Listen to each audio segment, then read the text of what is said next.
Nick Pitts. And welcome to Point of View on this Tuesday, August 13th, 2019 day. I am your host, Nick Pitts. So grateful that you have decided to join us today on this National Left-Handers Day. That's right. It's National Left-Handers Day.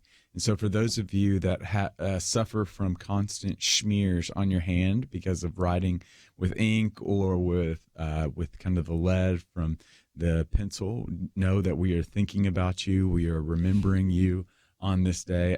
You're not left-handed? I'm right-handed. I'm assuming I wish I was left-handed. Really? Yeah, because they're so much more cooler and creative normally. And as a kid, I wanted to be different. Okay. So I used to practice with my left hand. Okay. So I can write legibly. Okay. Because I was that crazy. Yeah. Like I wanted. It sounds like it. I wanted to. Okay. Be There it is. There it is. We celebrate you, folks. I am not. I don't write left-handed, but I do throw a baseball left-handed. Interesting. I shoot a basketball left-handed. I throw a baseball right-handed. I golf right-handed.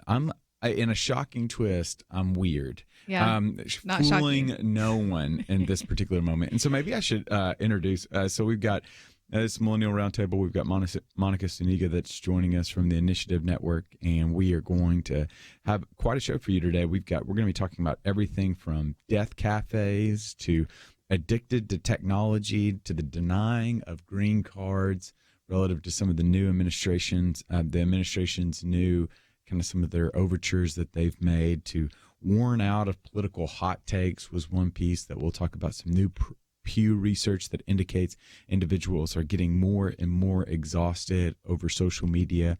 And then just some things that have happened overnight as well as just have popped up as well. We'll be talking about everything from the Endangered Species Act, what President Trump has made some decisions there that's going to pull back and going to create more opportunity in the economic space specifically. But there's also, and I did it today in the daily briefing, there is a beautiful essay that I read in the Paris Review that I think goes along really well with this Endangered Species Act news. And so I know what you're thinking to yourselves, what is Nick doing? How is this going to tie together? And so you'll just have to stick around to find out. And so, but again, we're so grateful that you decided to join us today. And so we want you to know that you can find out more information on today's show by going to the website at www.pointofview.net. Or while there, you can find out more information on some of the topics we'll be talking about and articles, as well as more information about Monica and some of the great work that she's doing with Initiative and all these other things that she's involved with. As well as you can go to the Facebook page at facebook.com/pointofviewradio. And what you share online underneath that live video box, well, hello out there. If you just want to look down right there and you can put a little question or comment. And what you share online, we'll try to get to over air as well. But I want to start off, Monica, talking about death. Because who doesn't Let's start like out right. Yeah, I mean, there's not enough of it in our world. Let's just talk about it. Let's just start with the end in sight, right? Yeah. So maybe that'll be it. And so one of the things that I mentioned in the daily briefing today and highlighted is how death cafes are destigmatizing death. And so there is an ongoing movement right now, whether you are cognizant of it or not, of death cafes, which are open saloons for discussing death with no set agenda. It's spreading across America with the goal of ending the taboo about talking about dying. And you step into a death cafe, and the first thing you're going to notice is that it doesn't necessarily look like a group of people conversing about the end of life. One might be able to say that there's a wisdom to be found in going into the house of mourning. There's cake, there's tea, there's laughter, according to this Axios study. So, which leads me to the question, Monica, are you within the regular habit of talking about death with your friends? No.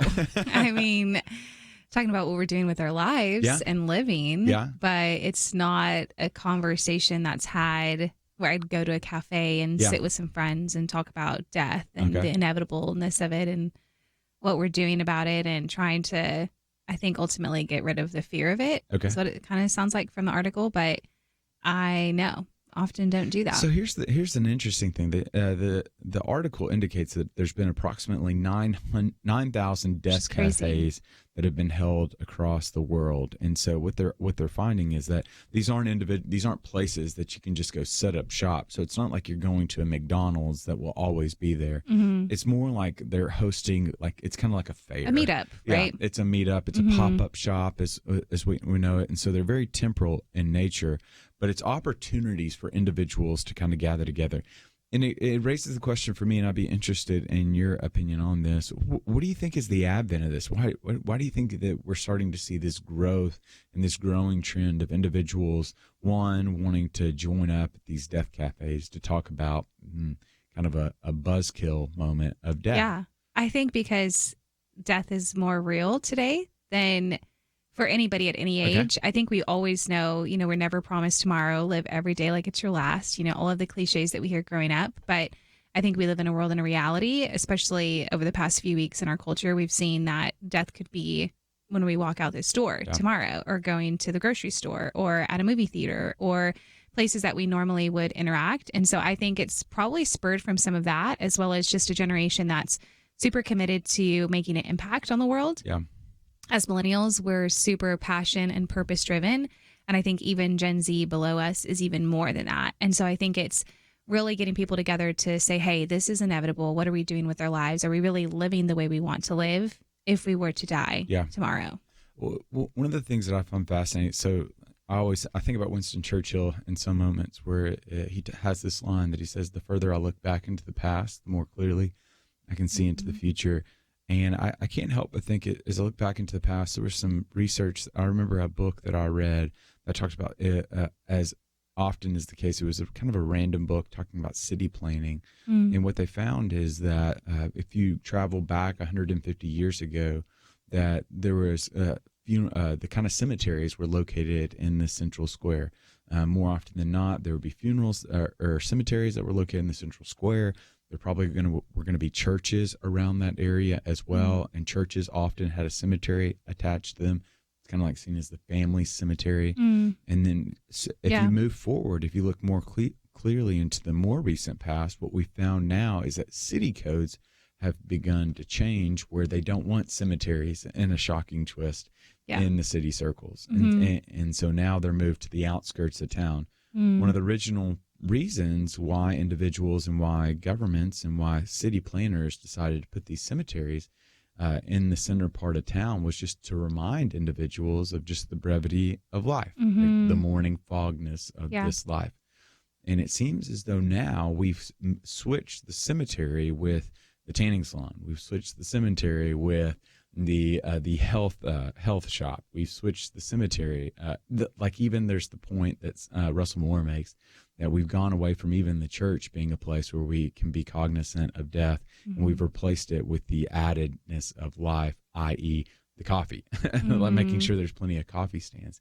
So it seems like there's an increasing aversion to encountering death, as well as talking about death. But I want to continue talking about that, why there might be that aversion, but we've got to take a break right now. And so when we come back from the break, there's some interesting statistics that I want to point to, and also a great book that I think will further illuminate this. But we'll be back right after this.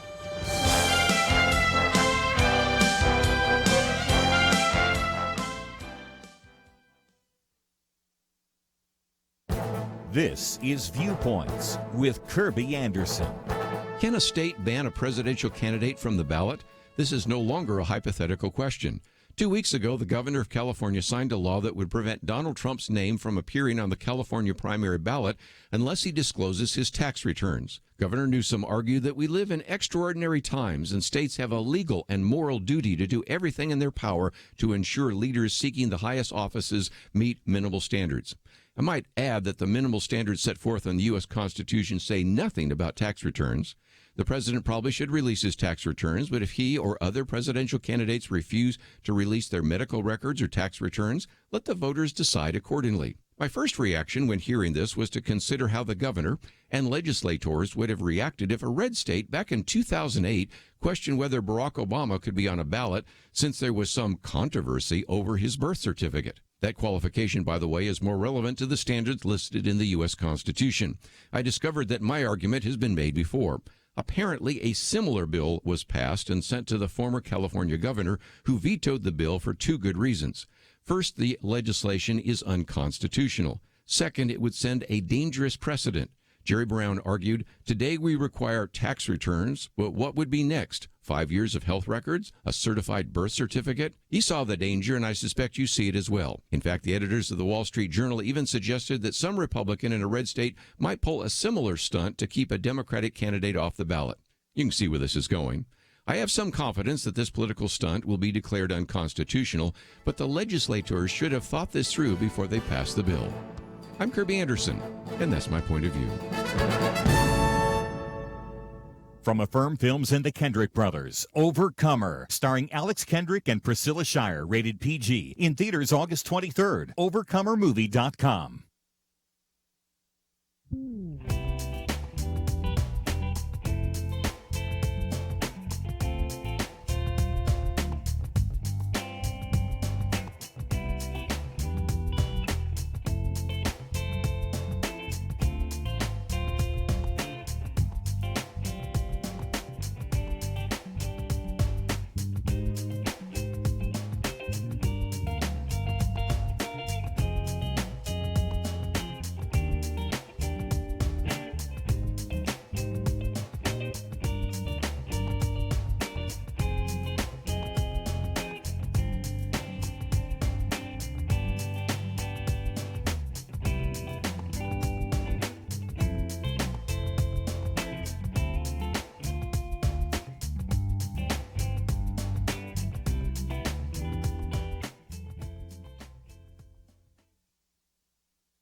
You're listening to Point of View, your listener-supported source for truth. And welcome back to Point of View on this Tuesday, August 13th, 2019 day. We have been talking about death. There was a fascinating article in Axios that we posted on our website at pointofview.net that indicated that there's a growing trend of death cafes that are populating across the U.S.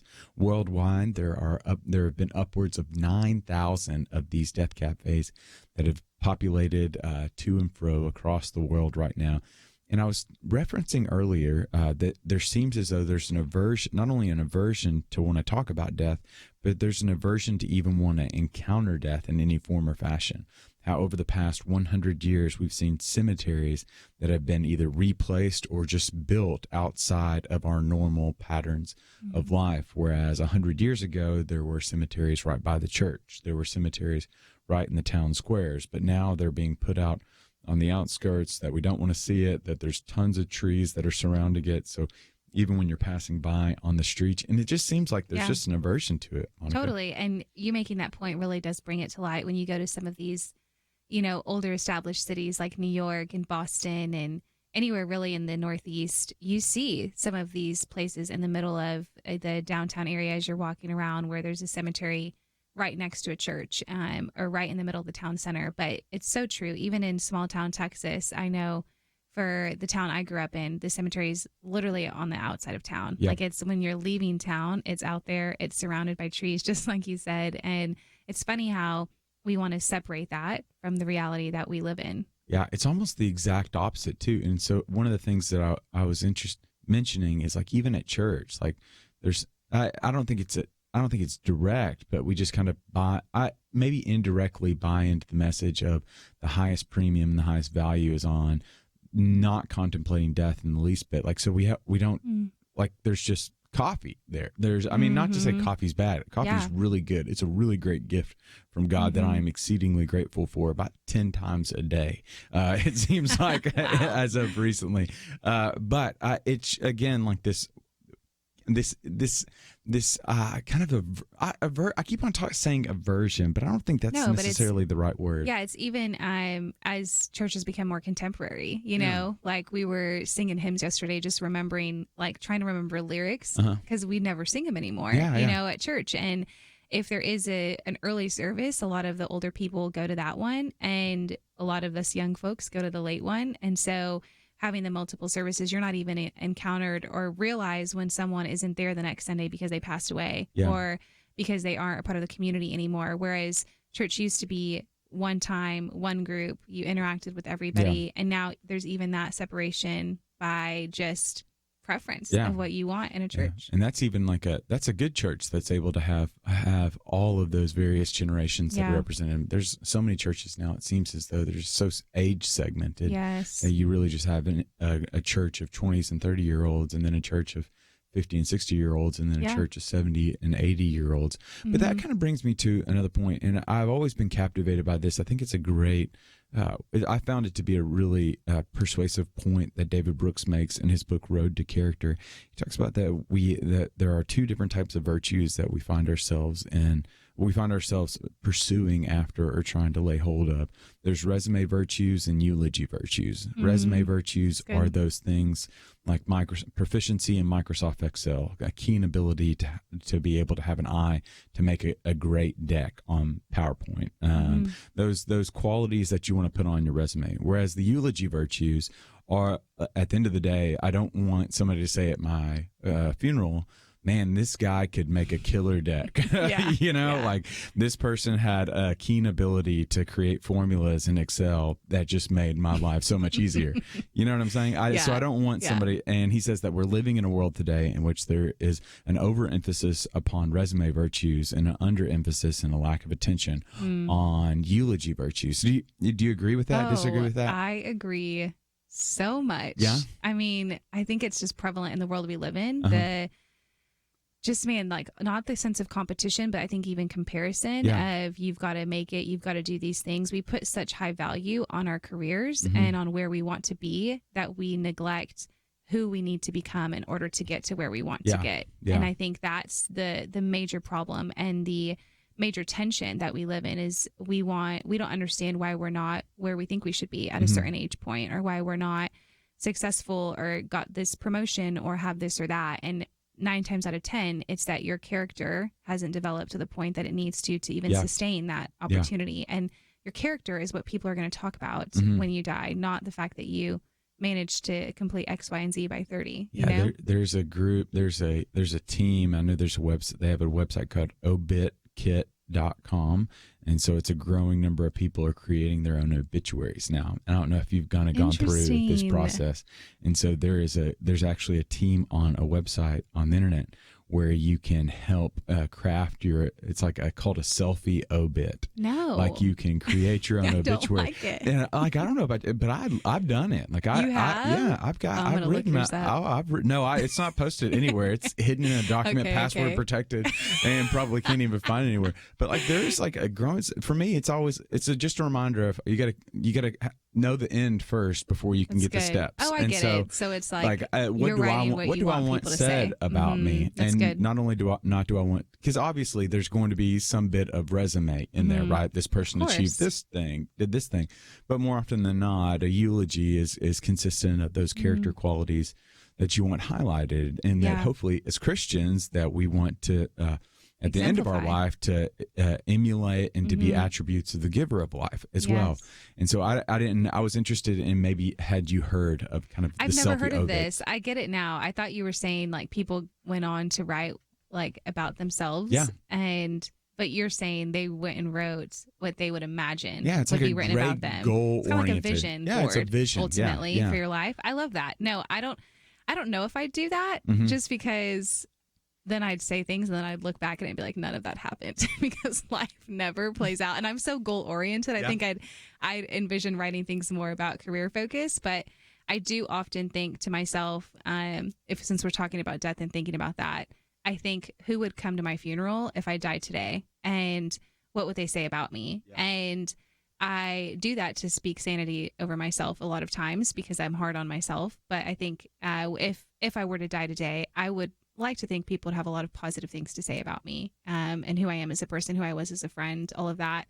So I think of that and I think about the person I want to become and often compare myself and try to surround myself with individuals who embody a lot of the characteristics and qualities that I want to carry as well. Yeah, because it's almost as if it just requires you, and I think that's like the wisdom of Solomon when he shares, or the preacher rather, in Ecclesiastes 7, of going into the house of mourning, because I think going into the house of mourning helps us to better understand not the immediacy of the moment, what are the demands on our time, but what are the priorities that I want to formulate and I want to set for my life. Yeah. And I think sometimes when I'm not in the house of mourning, I'm keenly aware of what's demanding of my time. Like I know what the rest of this day is supposed to look like. And I know potentially some of the things that are going to rob me of my goal-oriented, results-oriented drivenness for each and every day.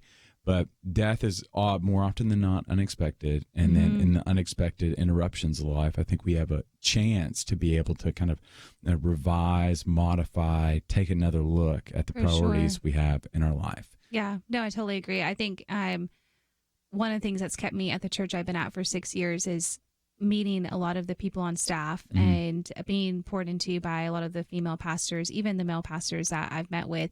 I remember a service specifically sitting on the front row next to all of them and looking down the line at all of these people. And I said to myself, I would love to become like one of them one day, like they are people I just respect. I could say nothing negative about them. I don't know a person that could, and not that people are perfect by any means, but it made me say like, okay, if this is the kind of people this church is building and creating, then I need to be connected in a house that's doing that. And so I think often I don't think about death, but I often think about who do I want to become? Who am I surrounding myself with to become that person? Yeah, it's like the rune rule, right? Like you become the average of the 5 people that you surround yourself with. Yeah. I was reminded of that in a very harsh comparison. I was reminded of that like in fraternity life, right? Like so like when I was choosing my fraternity, I wanted to make sure I wanted to make sure that these were fun people, but I also was looking to the upperclassmen.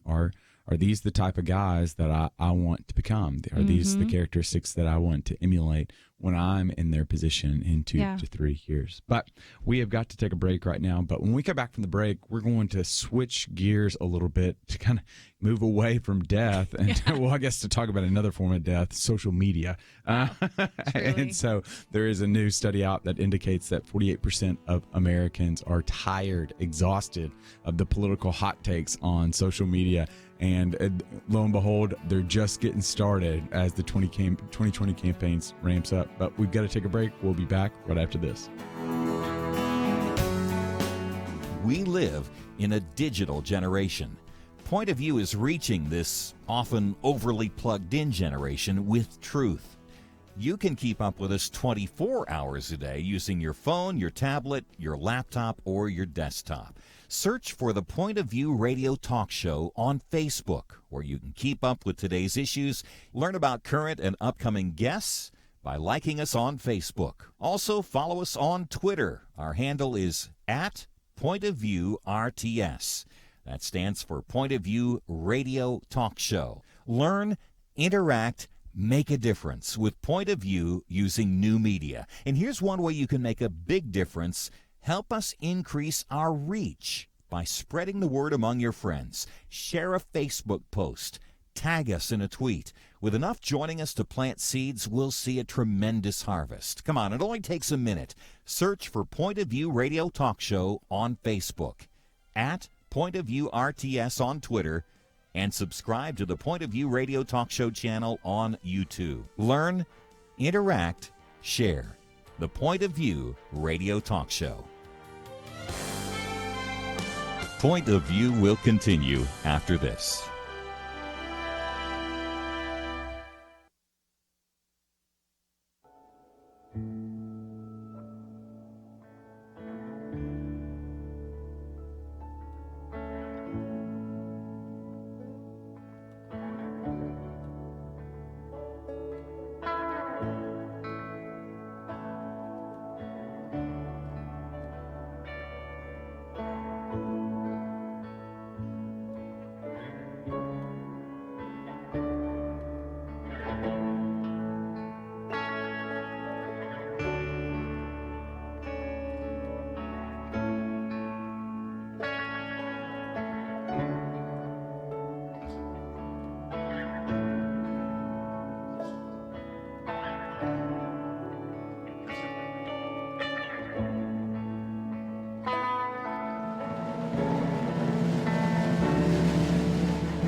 are listening to Point of View. The opinions expressed on Point of View do not necessarily reflect the views of the management or staff of this station. And now, here again is Nick Pitts. And welcome back to Point of View. I'm your host, Nick Pitts. I'm joined in studio by Monica Zuniga of the Initiative Network. During the break, we were prepping. I like to think we were priming for this conversation on social media. And I just want to continue the conversation, in all honesty. We'll get to eventually 46% of U.S. social media users say they're worn out by political posts and discussions. But let's continue the conversation we were just having, because I'm really interested. I have very few notifications. Like, I have no Facebook notifications, no Instagram notifications, no Twitter notifications.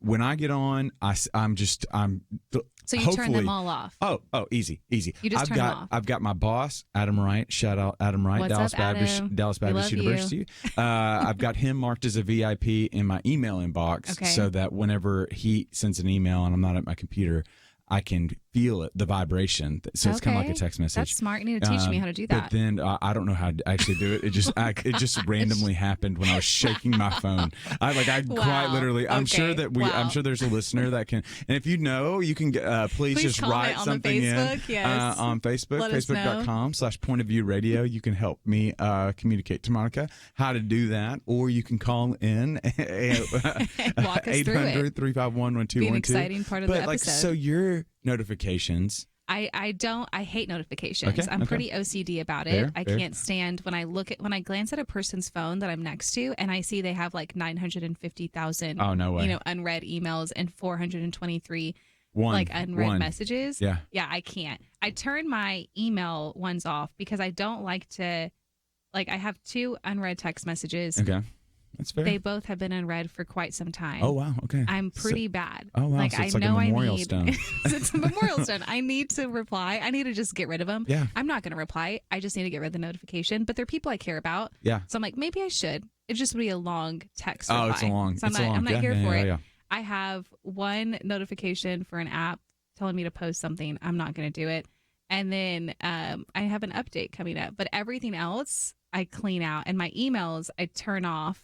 Okay. And I don't see until the time comes. But with Instagram, like I told you beforehand, I just cannot have my notifications on. It becomes too much of a distraction. Yeah. So I don't see it until I open up my phone, and I have, restrictions on my phone. I have an hour and a half limited. Would it be a fair characterization to say that you're worn out by it? Because it to a certain degree requires work, right? Absolutely. I know, I feel like my grandfather would be rolling over right now if I said it requires work for me to use my dang thumbs. Like him, That's who so true. People 12-hour days, that way. Yes. Manual labor, and here I am saying it's work for me to use my thumbs to type something out. But I do get worn out by it, which ties into I'd love to hear your thoughts. I get exhausted because there is part of it, I think, that we need to acknowledge. It's part of our generation. It is interwoven now into our workspaces more than I think people understand. Oh, yeah. And so sometimes you want to get on it for the simple fact of staying up to date with what's going on, or staying connected to people that are in your sphere of influence that are connected to what you do. Yeah. But then you get lost on it, or you get caught up in something that happened the other day that just annoyed me so much was a friend of mine I haven't talked to in a while. We spent an hour in the DMs going back and forth. And I'm like, bro, we have phone numbers, we have each other's phone number. And so finally I just texted him. I was like, I hate the distraction of when I'm on this and I'm waiting for you to reply. Then I'm trolling people and stuck on the gram. I don't want to be on here. So for our listeners, let me translate because this is important. She's gone through 3 different types of communications right now. It's really important for us to understand. You've got one, the DMs, which are direct messages, it's like sending a text message. Or if you're unfamiliar with text message, or if you're unfamiliar with text message, it's like sending a letter to electronic letter to someone. I can't. There's the DMs, then there's the text messages, which I think we're all familiar with, which is not dependent upon an app whatsoever. It's just the phone. And then she was exhausted about getting DMs, so she wanted text messages so that she could get a phone call. So that welcome to the world of millennial Gen Z. It's just a lot. Yeah, but it's exhausting because people don't want to have the face-to-face conversation. And I think for me, it feels like a waste of time. I was just raised on a lot of hard work and a lot of purpose in what I do. And so that's why I even have time limits on all of my social apps, because I can't go to bed at night with a peace of mind knowing that I spent hours like wasting my time doing something. Yeah, I think one of the things that's interesting, or I guess it's just we're overwhelmed with information right now. And I think that kind of gets to the political post piece, because I'm even looking up right now. I don't even want to talk about like the DMs that could come through Twitter, Facebook, or Instagram, because that's one thing. Yeah. And then I've got 3 different email accounts, one for work, another one for the daily briefing, and then another one for some of the nonprofit stuff that I do, and other kind of work. And then you've got the text messages that come. There's just a variety of different ways to be able to communicate with people. Flooded. And it's just overwhelming. So it reminds me of David Foster Wallace has, and you've probably heard me say this, Kenyon College. He gave the commencement address at Kenyon College. He opens it up with like this parable of 2 little goldfish that are swimming through this body of water. One turns to the other goldfish and he says, water feels great today. The other goldfish says, what's water? Like completely unaware of just how overwhelming this liquid that's surrounding is. And it's just, to a certain degree, it's like, okay, so we're aware of that.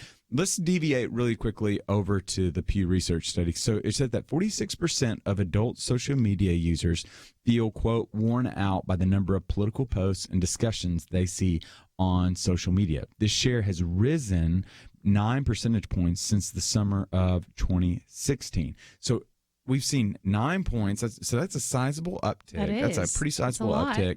A number of individuals that feel worn out by political posts. Monica, are you worn out by political posts? Are you a part of the 46%? I am 100% a part of the 46%.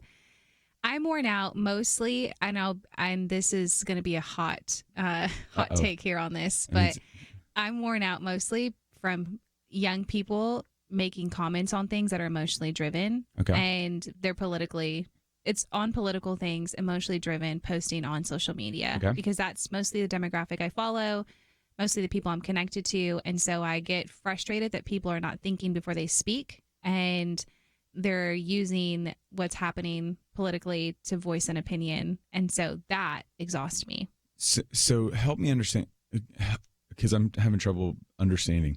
So are you exhausted by the politics of it? Are you exhausted by the emotional kind of baggage they bring with it? What exhausts you about it? So just what's going on politically with who's in authority and decisions that have been made. And instead of thinking rationally about why have these decisions been made, yes, they are affecting people, and it isn't, and it is affecting people's lives, of course. And people that are my age have made comments and used really political agendas and things that are going on politically to leverage their own opinion. So if it's someone really left wing that they really side with and agree with, they will leverage something that person has said to make a point on what they feel emotionally charged by, not necessarily fully thinking through what is really the thought behind this. So that's what's exhausting, is like the extreme opinions politically by the people that are in Senate, the people that are in authority right now, and then leveraging those comments and the things that are posted, whether online, on Twitter, on Facebook, what they said, and using those people that are in political positions to then repost, reshare. But really, it's all fueled by emotion. Is how it comes across. Yeah, I think that's so, fueled by emotion being the bad thing. Like, because is it wrong to say that let me just put it like this. I think we're all emotional beings. 100%. Like at the end of the day, I think we're emotional beings that have a propensity to reason. Hopefully we reason more than we're driven by emotions, but emotions are often simply just claims that are made that disturb the equilibrium of our souls. And so, so if I find out that I got a raise that's going to spur some, I get a priority. That's a priority of mine. It's a value of mine. of receiving recognition that's going to cause me to smile and tell everyone within a 20-mile radius that guess what happened to me today, kind of deal. Or if somebody that I know gets sick, well, that's going to disturb the equilibrium because I care about people, and that's going to cause emotion. So I'm not really concerned as much about the emotional piece. What I just, this is going to sound so harsh, and we're going to have to take a break after this. One of the things that just, because I am part of that 46% that are worn out by political posts, what I get concerned about, I don't mind you making a claim that I don't concur with. What wears me out is for someone to demonize me for the opposition that I am. Like I'm okay with you saying I believe in Medicare for all. That's great. But to say in your post, I think you hate people if you don't believe Medicare for all. That's what wears my soul out, because that's not simply just you saying your claim. That's you taking me down in the mud. And we got to go to a break. We'll be back right after this.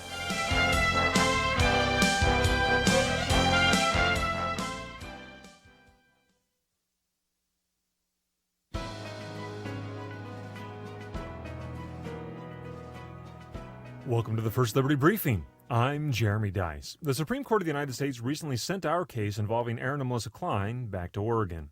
You may be wondering, why didn't the justices just decide the issue once and for all?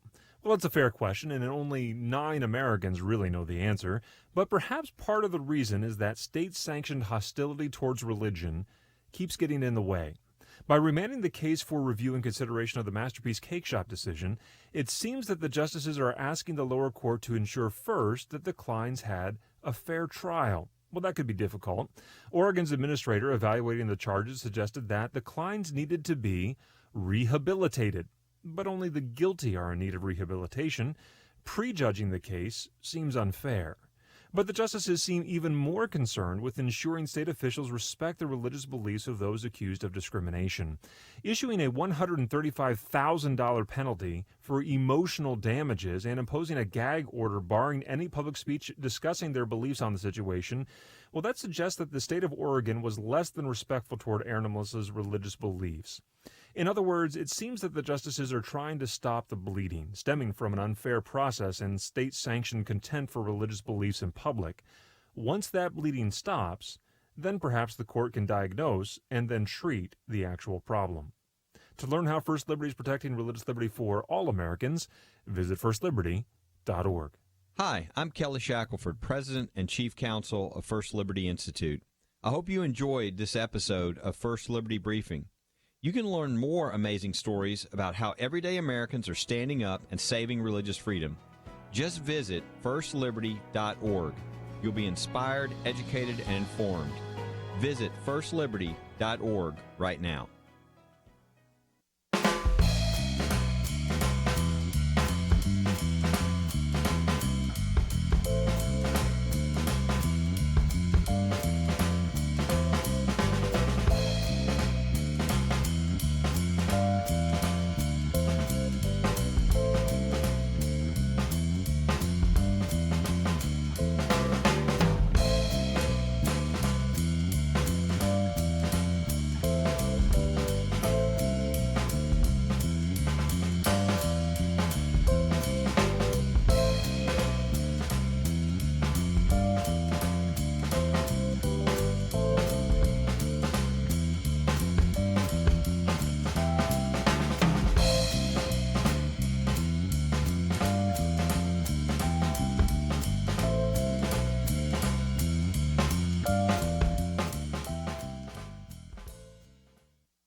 Now, back to Point of View, your listener-supported source for truth. And we are back on Point of View. I'm joined by Monica Zuniga. We have been talking about individuals that are worn out by hot takes on social media. Coming up on the 2020 election, Pew put out research that indicates that 46% of social media users are worn out by political hot takes. And so, and that has risen 9 points since the 2016 election. Now, one of the things that disturbs me with this are a variety of things that we haven't seen thus thus far. That if we've seen a rise in the number of individuals that are worn out, I can't help but think about some other research data points that were characteristic of the 2016 election. So, for example, 14% of American Christians left their church after the 2016 election. That's concerning if we see that number rise again in 2020, or the fact that 1 in 6 Americans had a friendship that was ruined, or ruined, I think is the word, ruined or lost a friend because of the 2016 election. If that rises by 10%, that's going to be troubling to me. So I can't help but think. So as we consider moving forward on this, like, how do you? What are you thinking right now? Like, I guess is the question I'm trying to think through right now. Is like I said, I'm not concerned about people sharing claims that I don't agree with. That doesn't bother me.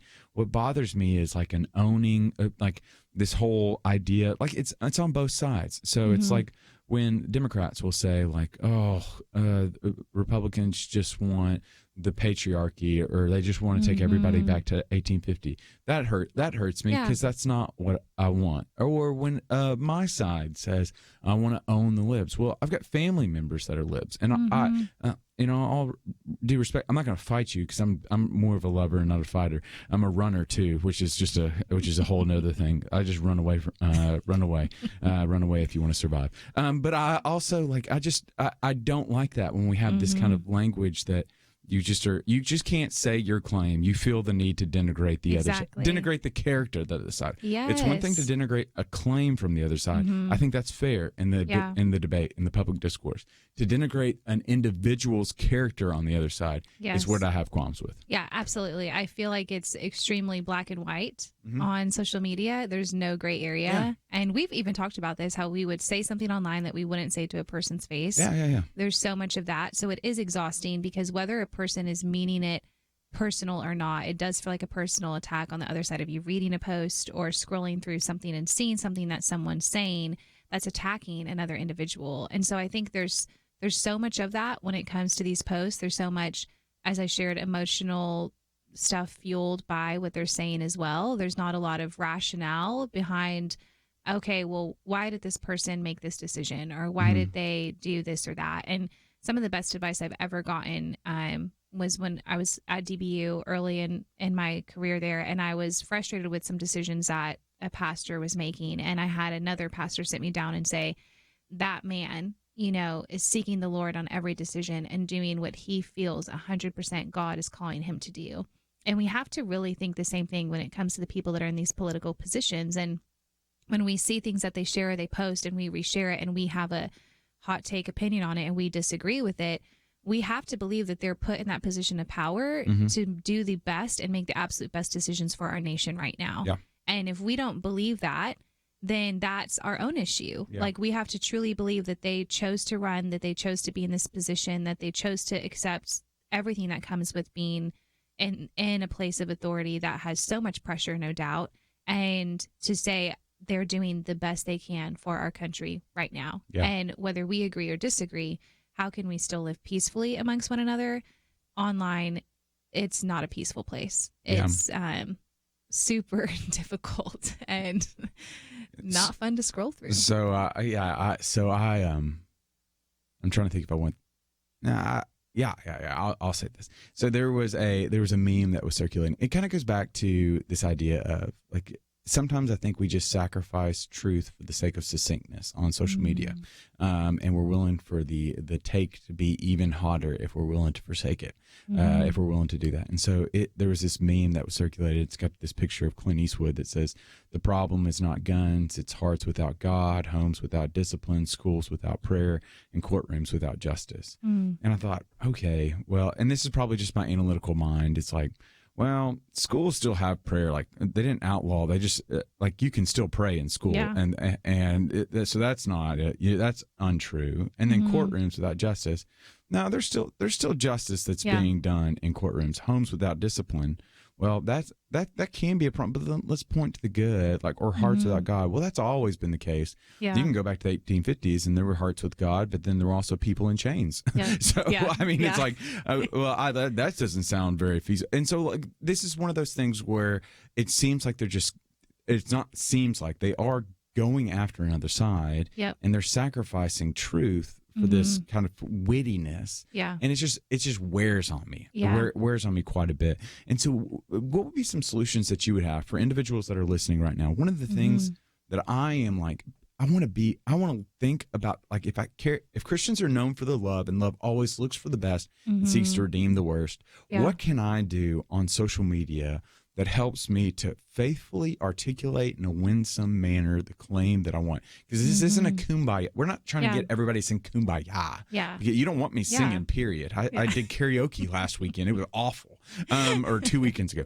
So what would be your advice for, as we're approaching this 2020 season, what would be your advice for individuals that are looking to be advocates and speak truth on social media? I think we've touched on this in the past, but I would just even reiterate that, as you said at the beginning of the program when we were talking about this topic, you said, we're all emotional. We all have emotions. We all feel them. I think taking time to really think about what you're going to say before you say it, and is it an emotionally fueled thing you're saying in the moment that is attacking another person and ultimately belittling another person and questioning their heart.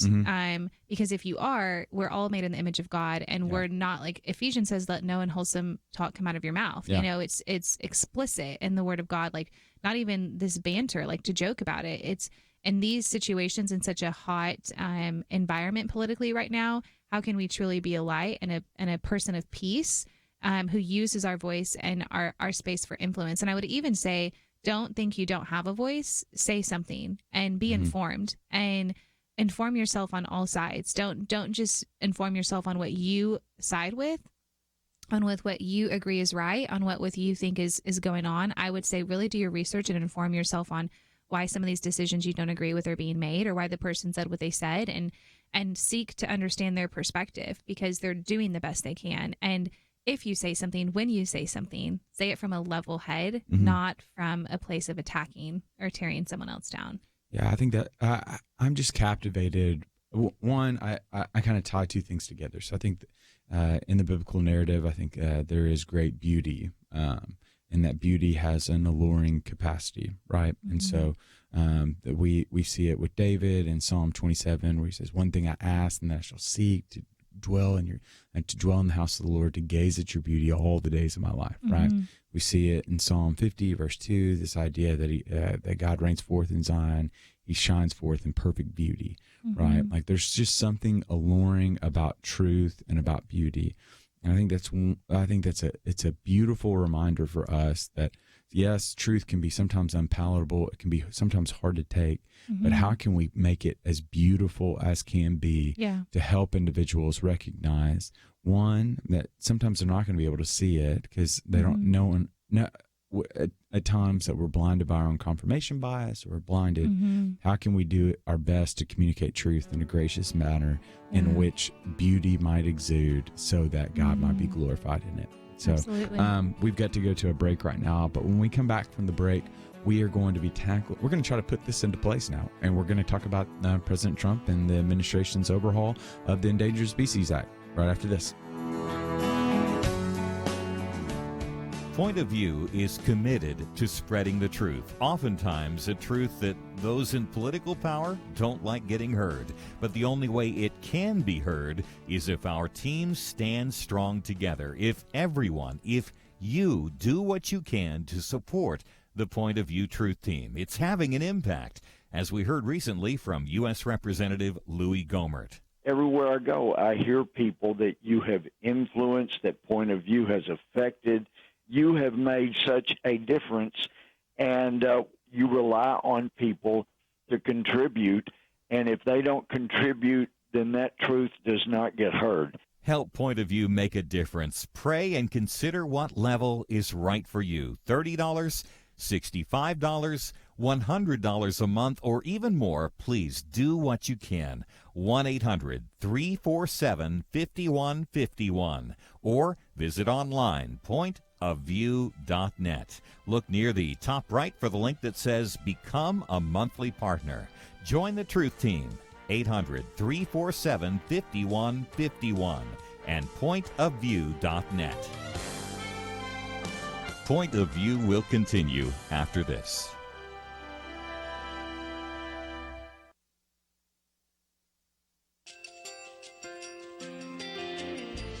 I just want to thank you so much for all the wonderful programming you have.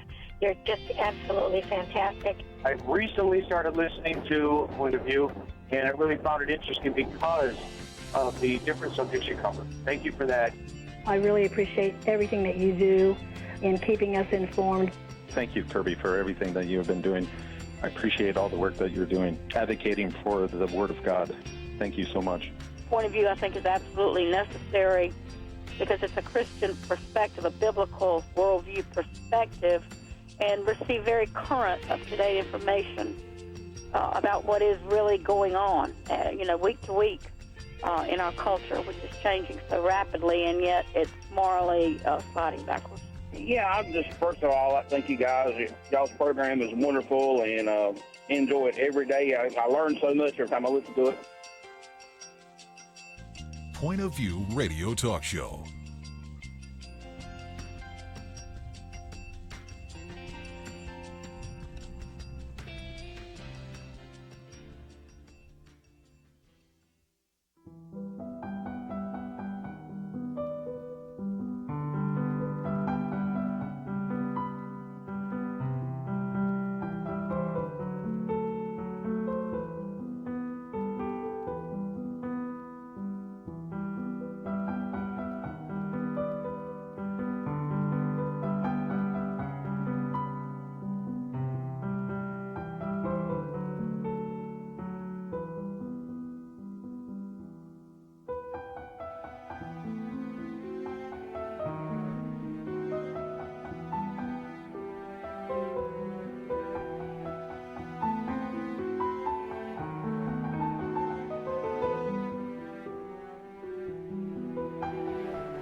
Hi, this is Kirby Anderson. You know, each day we take on the tough issues and provide a biblical perspective to them. The topics we cover are wide-ranging.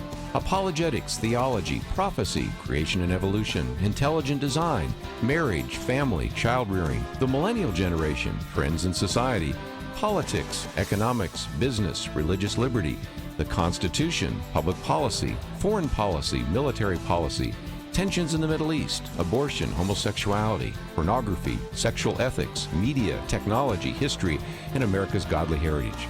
We talk about anything that affects your faith, your family, or your freedom. So don't go anywhere, because Point of View starts right now.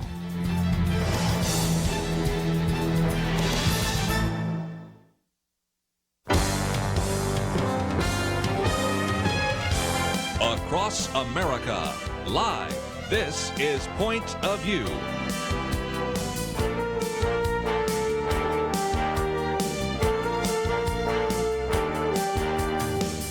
And now, Nick Pitts. And welcome to Point of View. I'm your host, Nick Pitts. So grateful that you decided to join us on this Tuesday, August 13th, 2019 day. I am your host, Nick Pitts. I'm joined by Monica Zuniga here in studio. And joining us over the phone is the one, the only Michael McAfee up in, I'm assuming, Oklahoma right now. Michael, are you there? That's right. Okay. Yes. How is Thunder Country this morning? Or this afternoon, rather? It is thundering. There is a thunderstorm that just rolled in, so it literally is Thunder Country, and the rain is a sweet relief to the scorcher we've been having. My goodness, it's like in the hundreds right now here in Texas right now. I'm just thinking about walking out to my car is making me begin to sweat around my collar. It's so warm right now. But nevertheless, so grateful that you are here with us. And so welcome to the Point of View, the Millennial Roundtable. And so we've got quite a host of issues that we'll be talking about today. We'll be discussing a little bit about addicted to technology right now.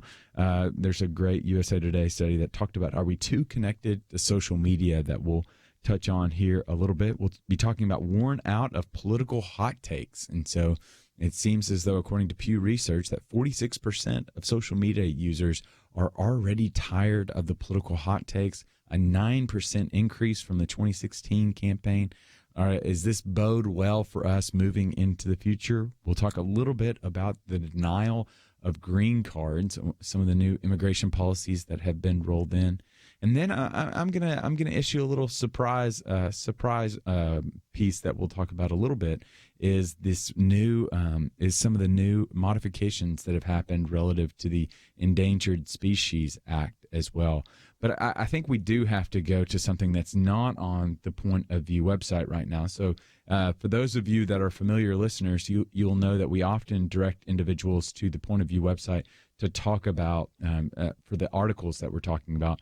But we've got to go and we've got to talk a little bit about what's happened right now over on CNN, or rather not on CNN, but on what's happened with CNN anchorman Chris Cuomo. So apparently Chris Cuomo last night, I don't know if we saw this online or not, somebody approached Chris Cuomo out in public when he was with his family, called him Fredo from the Godfather's movie, and it was just a heckler. It's not a fan. It's just a guy that was trying to stir up the conflict. Well, lo and behold, in 2019, he had a phone, and Chris Cuomo began to share his mind with him and issue some threats and to this particular man, and the alteration had to be broken up.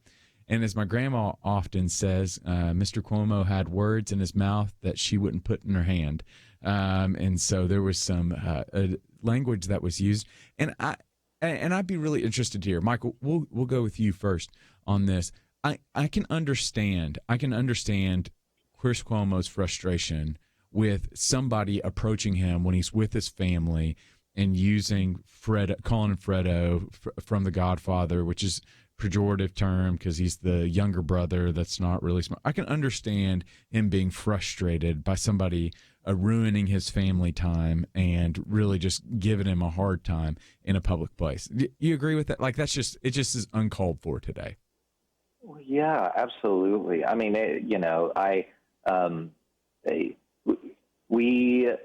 is so easy for me to look at an isolated incident like this and make a judgment on it. But the reality is, we have no idea what his day had looked like, his week had looked like. I mean, there could have been a number. I mean, I know for myself in my darkest moments, like there's been times when I've erupted, and it's not been because the thing that was said to me or that happened was worthy of that eruption, but it had been building because we had personal issues that person that I erupted on had no idea about, right? And so yeah, I mean, I think that regardless of his response being a bit out of line in terms of defending his family, I mean, I can certainly understand that, being someone that's in the public eye, he must get ridiculed and heckled on a regular basis. And it's certainly not behavior that, Christians that we want to engage with.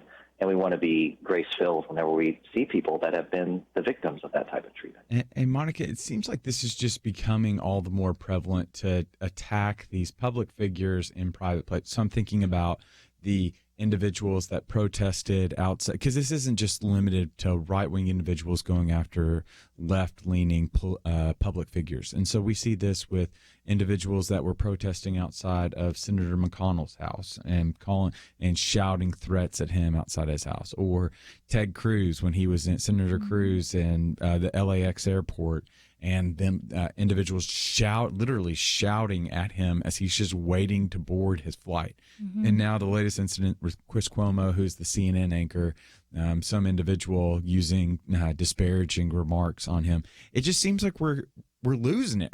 Like, is that the best way to characterize it? Yes, I think that it's super sad just because people aren't allowed to be human anymore. Like the position you're put in when you're in a spotlight and you have influence and you are someone who is choosing to pursue a career path or calling upon their life, really, and what they're excited about doing with their life, you now are in the fire, if you will. And this poor man, I mean, I understand. I feel like I don't want to say most men, but I mean, like, Latino men are pretty passionate. So most of the men in my life have had moments where they've blown up at strangers, you know, and I've seen it. But there's no one with like a video camera recording them and then blackmailing them and potentially jeopardizing their career, forever. So I feel like we're human. We make mistakes. We have these moments, but it's just really sad to me. I don't know the guy personally. I'm much more grace. I lean towards grace. So I'm a little bit sad for him that he had to go through that. And now it's become a much bigger thing. Should he have used better words? Absolutely. Should he not have blown up? Probably. But like Michael said, there was probably a lot more going on that we have no idea about. Yeah. And what's been fascinating, and we'll have to come to this after the break, is that apparently this video, which is about a minute and a half, and I don't recommend watching the video simply because the language is really harsh in it. But again, like there's a part of me it's just not just necessarily it's not justified, but I understand the reason why he blew up. He was with his family, for goodness sake. And you just have a guy that's approaching him. But what's been interesting is the reaction from this in this highly race tinge moment that we're in right now, because the reaction from it is that there were Cuomo and a couple of other individuals at CNN were saying this idea of Fredo, which again is from The Godfather, is what Cuomo says in the video is he says that this is the Italian N-word, and so that's a whole different claim that was made. And again, it was in the heat of the moment, so I understand saying things in the heat of the moment that I don't necessarily mean. But then to double time on it in kind of afterwards, after temperatures have cooled, I thought it's an interesting topic worthy of conversation right now. So specifically, we're going to open up the phone lines. Do you think Fredo from the Godfather movies is the I guess you would say is the N-word for Italians? And obviously, because I'm saying Fredo, I don't think it is, because I would never say the N-word, whereas I do say Fredo because I just don't have the same. I don't think it bears the same weight. But we're going to go to break right now, but we're going to open up the phone lines as well. So you can call in 800-351-1212. Again, that number is 800-351-1212, or jump over on Facebook, facebook.com/pointofviewradio. We'll be back right after this.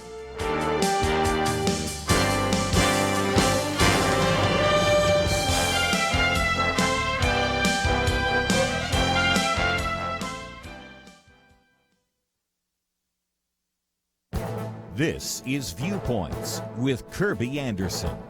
Can a state ban a presidential candidate from the ballot? This is no longer a hypothetical question.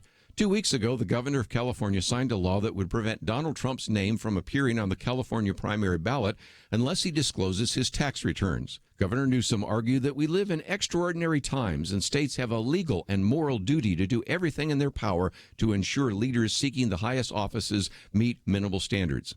I might add that the minimal standards set forth in the U.S. Constitution say nothing about tax returns.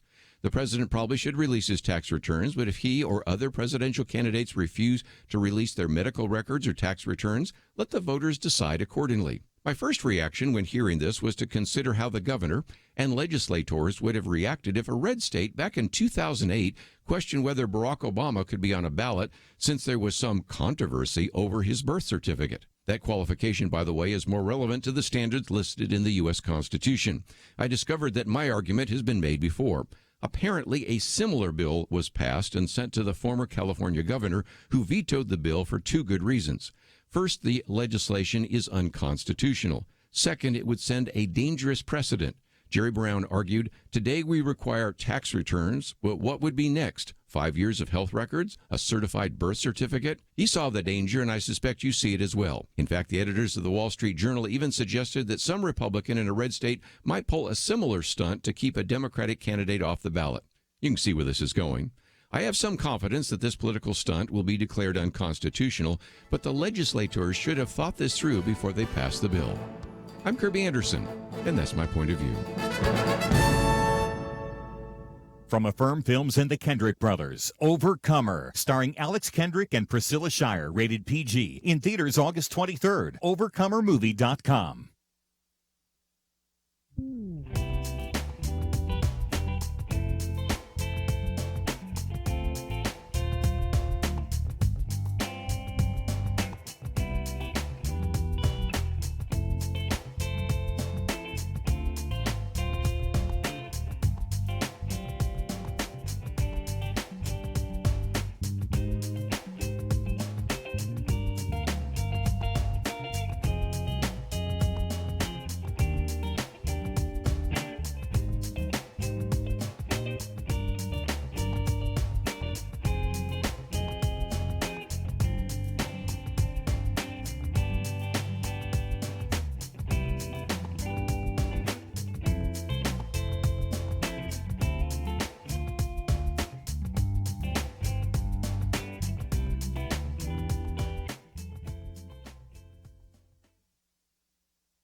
You're listening to Point of View, your listener-supported source for truth. And welcome back to Point of View. I'm your host, Nick Pitts. I'm joined by Monica Zuniga here in studio, and then Michael McAfee over the phone. And I failed to admit, today is August 13th, 2019. Happy National Left-Handers Day, everybody. Yeah. Now, for the left-handers out there, Michael, are you left-handed? I am not. I heard something terrifying about left-handed people. Can I tell you? Oh, of course. As a left-handed person, you have a 1 in 4.5 million chance of being killed using a right-handed object in England. Wow. Let that sink in. Wow. 1 out of every 4.5 million deaths for left-handed people is killed using a right hand, mostly chainsaws. So make sure you get a left-handed chainsaw. I didn't realize that there were left-handed and right-handed chainsaws. I didn't realize they were like baseball gloves.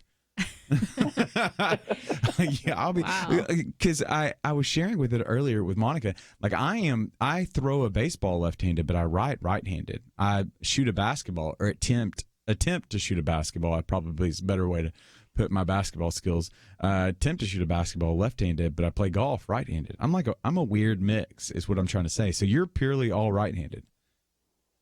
All right, man. Okay. I'm not. I'm very limited. Okay. Yep. Well, I would beg to differ on that. But let's jump back into it, shall we? So we've been talking about Chris Cuomo. News has broken. Video has surfaced of an altercation that happened, I would assume last night, because that's when everyone is now talking about it. Apparently he was out with his kids and out with his family. There was an individual that approached him, and obviously in 2019, this individual had a camera, and Cuomo did not like how this man was heckling him, and so he gave him, it seemed like, more than a piece of his mind. He said some things that I can't repeat because I can feel my grandmother's flick behind the ear, just even at the mere thought of it. And this in turn has, one of the things that was mentioned was just this line of Fredo, which this heckler used to refer to Cuomo. Cuomo then, a lot of cursing, and then eventually made his way to say the Fredo comment from The Godfather, which was the younger, weaker brother, has said that's like for Italians, that's their N-word. Well, one of the problems that we find, or not really problems, but one of the things that happens in 2019 is this causes individuals to go through and comb through the archives to be able to see, has there been moments in time where Cuomo has allowed the use of Fredo or has uttered Fredo during his time in the public limelight, and proven to be true. There was moments that he has not only allowed it to be used on his program and hasn't said anything, but has also referred to himself as that. And so it just raises the question. I think we're just in a very fraught political age right now, Monica, where passions are running extremely high. It's almost like politics, the arena, as Teddy Roosevelt would said, it's a wrestling match right now, and the tensions are just completely high. People have these banners and or these posters that they're just screaming at, and I think that they're really competitors, and it's just created this unhealthy level of intensity within the political square right now. Yes, 100% agree with that. I think especially in the sense that I think there are certain people who are putting news out there, making things a big deal, if you will. Even the fact that someone took the time to look through the archives and find if he used Fredo, like, to prove a point. I mean, are we dumb? Like, they're doing that to emotionally feel in charge and push an agenda that they're trying to push right now. And so I think that's where we need to be more aware and wake up to the reality that what we see is not really what we're seeing. It's what someone's trying to make us see, and fueling emotions and fueling our where we would stand politically. Honestly, these sorts of things are continuing to just go through the same cycle and the same turn of, this is what we want you to think, hear, and know, and we're going to push what we think is going to help us and our agenda. Yeah, it's almost like they're acting in such a way and saying things in such a way that they might go to my website, listen to my podcast, do something. Like, it's just, if it bleeds, it leads. And so there's just this level of extravagance and breaking news is essentially breaking us to a certain degree. Yes. And it's just creating unhealthy levels of intensity within the political square. Michael, what are your thoughts? Yeah, I totally agree. I mean, we're over politicized as a culture, and the response to that, the antidote to that, is not more politics. Shockingly, it's more neighborliness. It's more faithful witness from Christians. We have to de-emphasize politics and the political structures if those politics and political structures are going to function the way they're supposed to. They are a means by which we can impact culture and serve people and love our neighbor. But they're not the only way, and they're not even the primary way. That as followers of Christ, we are to live in such a way that we love and serve others and sort of channel our energies towards serving people, and especially serving the poor, the outcast, the stranger, the foreigner. And so I think that there's a lot of unrest and obviously a lot of hostility in our culture, and I hope that Christians, that we might lead the way in responding in such a way, not that we might seize hold of all political power by all means necessary, but might show the way of Christ, which is to impact and completely flip the culture on its head.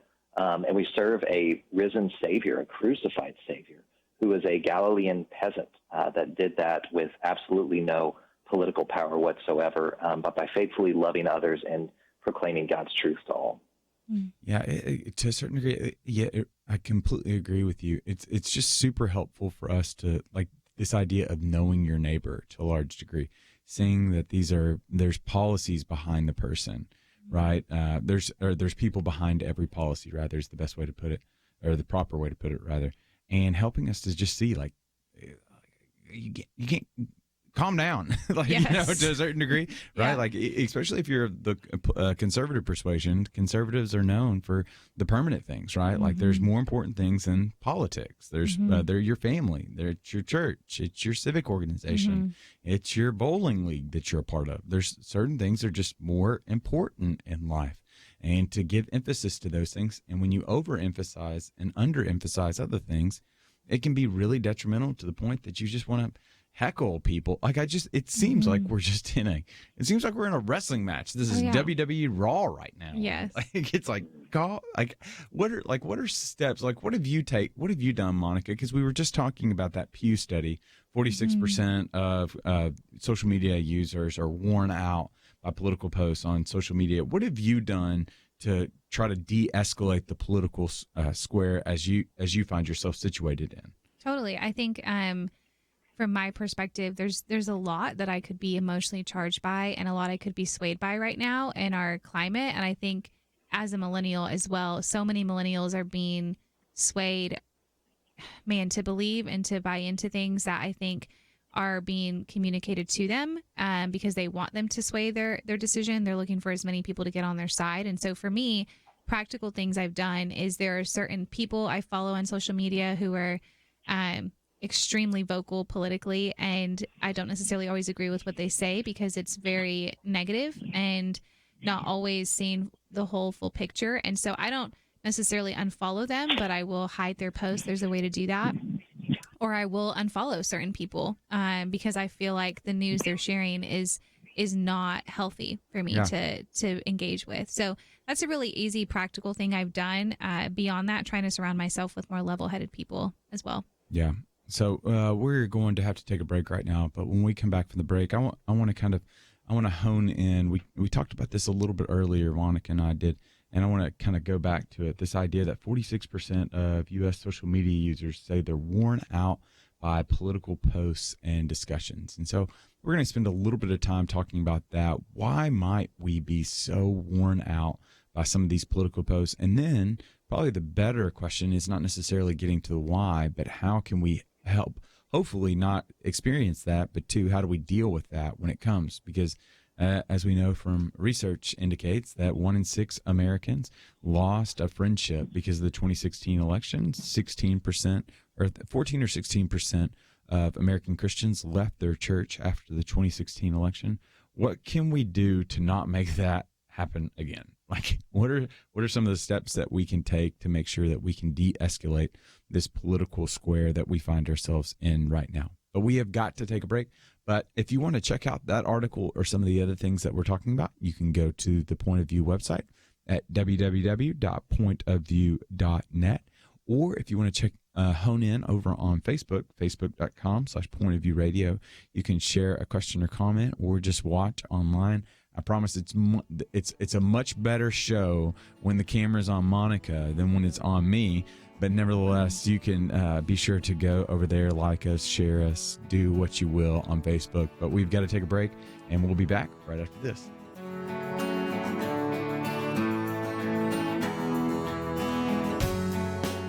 We live in a digital generation. Point of View is reaching this often overly plugged-in generation with truth. You can keep up with us 24 hours a day using your phone, your tablet, your laptop, or your desktop. Search for the Point of View Radio Talk Show on Facebook, where you can keep up with today's issues, learn about current and upcoming guests by liking us on Facebook. Also, follow us on Twitter. Our handle is @PointOfViewRTS. That stands for Point of View Radio Talk Show. Learn, interact, make a difference with Point of View using new media. And here's one way you can make a big difference. Help us increase our reach by spreading the word among your friends. Share a Facebook post. Tag us in a tweet. With enough joining us to plant seeds, we'll see a tremendous harvest. Come on, it only takes a minute. Search for Point of View Radio Talk Show on Facebook, @PointOfViewRTS on Twitter, and subscribe to the Point of View Radio Talk Show channel on YouTube. Learn, interact, share. The Point of View Radio Talk Show. Point of View will continue after this.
are listening to Point of View.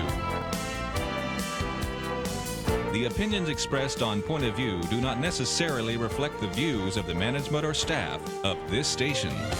And now, here again is Nick Pitts. And welcome back to Point of View. I'm your host, Nick Pitts. I'm joined at the Millennial Roundtable by Monica Zuniga, as well as Michael McAfee over the phone right now. And so we're going to touch on something, and then we're going to put it into use. We're going to use a test case, and so it's going to be like a case study to a certain degree. So we're going to kind of dig a little deeper into the reality, according to a new Pew study, that 46% of social media users are already worn out by political posts coming into the 2020 election, 9 percentage points higher than 2016. And then we're going to show how you can have a civil conversation, not necessarily on Facebook, because we can technically go on Facebook and have this conversation, but we'll also audibly have a conversation about the modifications to the Endangered Species Act. Okay, so let's dig down into it a little bit. So, Michael, thoughts when you hear that 46% of social media users are worn out by political posts, knowing that 2020 is coming up? Oh yeah, count me in. It's just there is already enough to divide us that like as a society, social posts don't tend to have. It's hard to be nuanced in any conversation when you're limited to 140 or 280 characters or whatever. And it ends up being those posts that are extreme and loud and controversial that get the attention, not unlike news stories, right? That typically it's the loud, controversial, disruptive voice that gets on the news. And so it gives a facade as if that's what interaction looks like for everyone. And we know that's not true, but it absolutely can wear you out every time you log on to see what's going on to Twitter or Facebook or whatever, and you're just bombarded with this hostility and negativity being spewed, this venom being spewed at each other. It's exhausting. Well, I wish Michael would grow a spine and join the political arena. Am I right? Am I right, Monica? Right. Seriously, absolutely. I wish he would I wish he'd just strengthen up and be like, come on, Mike. No, but I agree with Mike. Like I'm part of that 46%. I'm worn out. I talked to you a little bit about it earlier. It's not so much that I'm afraid of a hot take. Like I don't mind somebody making a claim for their position. What frustrates me is that not only do they make a claim, but they also they join that with another claim that degrades the other side. Yeah. You can be for A without saying that B is Hitler incarnate in 2019. Like, I think that should be an easy thing for us to do, but it seems like on Facebook we've got to fill in some of that white space. Yeah, it's got to be so extreme, so that I don't get another advertisement about what I just saw on Amazon, because that is all Facebook is just creeping on my Amazon and then filling it in the Facebook feed. So agree, you're part of the 46%. Yeah, I am 100% part of the 46%. We talked about this. I feel like it's emotionally charged many times, people's response. It's fueled by things they're seeing that are making them emotional, and they're not fully thinking through the ramifications of what they're saying, how it can affect the other person that's receiving that news. So definitely tired of it. And I think it's only going to get worse. So, Michael, what's your solution to this? Do we just have to be quiet on Facebook and sing Kumbaya? What can we do to not be wore out or to not wear other people out coming into the 2020 election? Oh, man, it's a good question. I mean, I think for one thing, like as a Christian, and if I was talking to a Christian, especially a Christian millennial, I would encourage them to find ways to point out the value in what, sort of both sides of any argument have to them. And so you can take any issue and at least demonstrate that there is, where we can find value in the other side of the argument to point it out. So for instance, on the abortion issue, as a Christian, there's not really, like, it's obviously something we're very passionate about, but the, like gun control, for instance, I think you can be a Christian and on either side of that argument hold to a position while holding to it with a pretty open hand and saying, hey, this is where I land, but I also recognize the value and the wisdom and what this other side is trying to say, and that, yes, maybe you're a person that enjoys owning guns and you use it responsibly and you don't want that to be taken away, and yet you can understand why people would be concerned for safety. So I think that that's at least maybe one factor of a starting place for us to where we can be charitable to acknowledge the point that maybe a side we disagree with is making. Thoughts? Good. I love that. Yeah. I'm so with exactly what you said, Michael. I feel that exact same way. There are things that we can disagree upon lovingly and still, seek to understand the other person's perspective and respect the other person as an individual. I think where we mess up and where we find our online platform really cause problems is when we are really extreme with our comments and we don't post something that's really respecting the other party or the other person's opinion. So I completely agree. And so let's try something out a little bit. Let's take a little test case scenario. And so let's talk a little bit about the Endangered Species Act, and let's have an audible Facebook discussion about what's happening with the Endangered Species Act. So the Trump administration announced on Monday a major overhaul to the Endangered Species Act, said that it would reduce regulations. For those of you that are unfamiliar, the Endangered Species Act protects more than 1,600 species in the U.S. and its territories. The new rules would make it easier to remove a species from the endangered list and weaken protection for threatened species, which is a classification one step below endangered. One of the fascinating things is it's for the first time regulators would be allowed to conduct economic assessments. So, for instance, estimating lost revenue from a prohibition on logging in a critical habitat, especially when deciding whether a species warrants protection.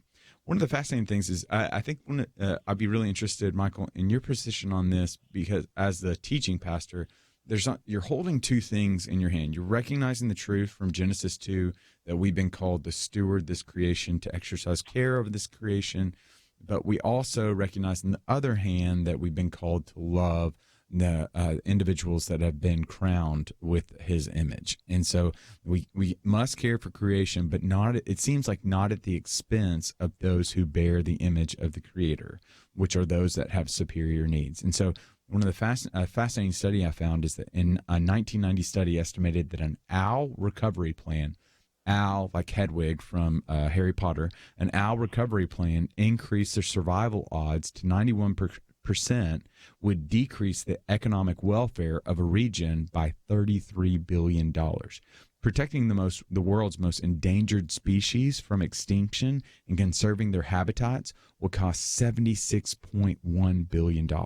And to put this into perspective, because maybe the endangered species isn't something that you're as familiar with, the Trump administration also is going to start penalizing immigrants that have decided that are taking kind of public welfare subsidies while they're here, and that would save taxpayers $2.27 billion. And so in the vast government perspective of numbers, 2.27 with this immigration changes that's happening to save our taxpayer dollars, then to the 76.1 for some birds. And so that helps give us some context here as well. So from your perspective, Michael, as the pastor, help us navigate as Christians, how do we care for creation but not at the expense of people?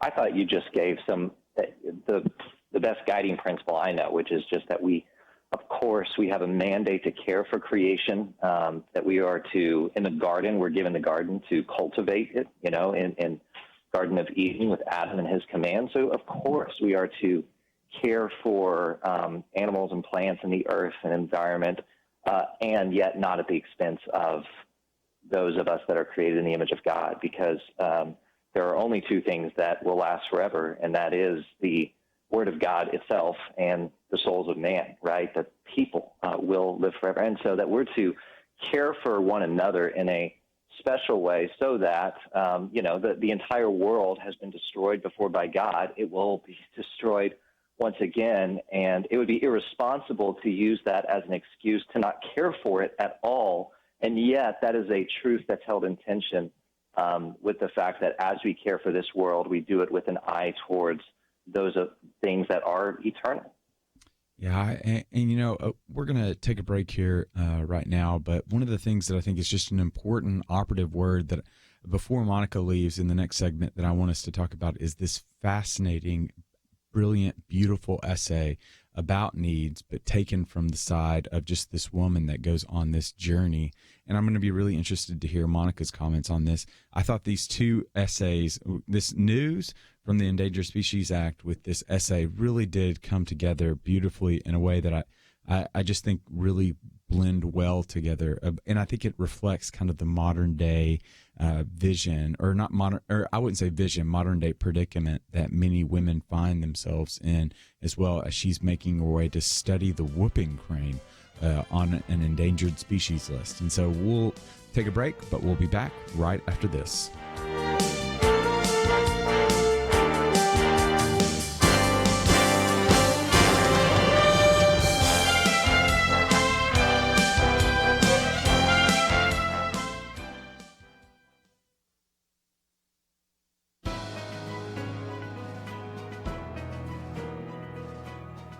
Welcome to the First Liberty Briefing. I'm Jeremy Dice. The Supreme Court of the United States recently sent our case involving Aaron and Melissa Klein back to Oregon. You may be wondering, why didn't the justices just decide the issue once and for all? Well, it's a fair question, and only 9 Americans really know the answer. But perhaps part of the reason is that state-sanctioned hostility towards religion keeps getting in the way. By remanding the case for review and consideration of the Masterpiece Cake Shop decision, it seems that the justices are asking the lower court to ensure first that the Kleins had a fair trial. Well, that could be difficult. Oregon's administrator evaluating the charges suggested that the Kleins needed to be rehabilitated, but only the guilty are in need of rehabilitation. Prejudging the case seems unfair. But the justices seem even more concerned with ensuring state officials respect the religious beliefs of those accused of discrimination. Issuing a $135,000 penalty for emotional damages and imposing a gag order barring any public speech discussing their beliefs on the situation, well, that suggests that the state of Oregon was less than respectful toward Aaron and Melissa's religious beliefs. In other words, it seems that the justices are trying to stop the bleeding stemming from an unfair process and state-sanctioned contempt for religious beliefs in public. Once that bleeding stops, then perhaps the court can diagnose and then treat the actual problem. To learn how First Liberty is protecting religious liberty for all Americans, visit firstliberty.org. Hi, I'm Kelly Shackelford, President and Chief Counsel of First Liberty Institute. I hope you enjoyed this episode of First Liberty Briefing. You can learn more amazing stories about how everyday Americans are standing up and saving religious freedom. Just visit firstliberty.org. You'll be inspired, educated, and informed. Visit firstliberty.org right now.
Now, back to Point of View, your listener-supported source for truth. Okay, so this is going to be, I'm Nick Pitts, by the way. Sorry, I just want to jump into this because this is I think this is a fascinating twist that I'll go ahead and tell you. I'm going to post it on our social media page.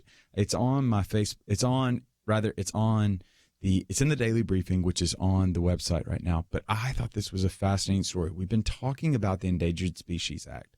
And one of the things that I did not realize, this is the providence of God, by the by.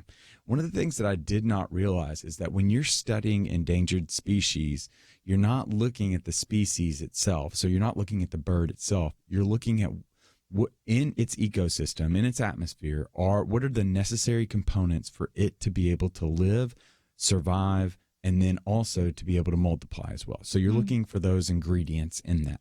Well, lo and behold, that happens. And then last night, I'm reading the Paris Review, which 13-year-old Nick would punch today, Nick, if he said that line of you're reading the Paris Review. And there was this fascinating essay, this beautiful essay that I thought illuminated this, that I want to get Monica's opinion on from today, the modern single woman today. And it's called The Crane Wife. And so it's about a woman that goes on an expedition to study this whooping crane after breaking off her engagement. She had planned this trip well in advance because she's writing this book and she needs to study this particular animal.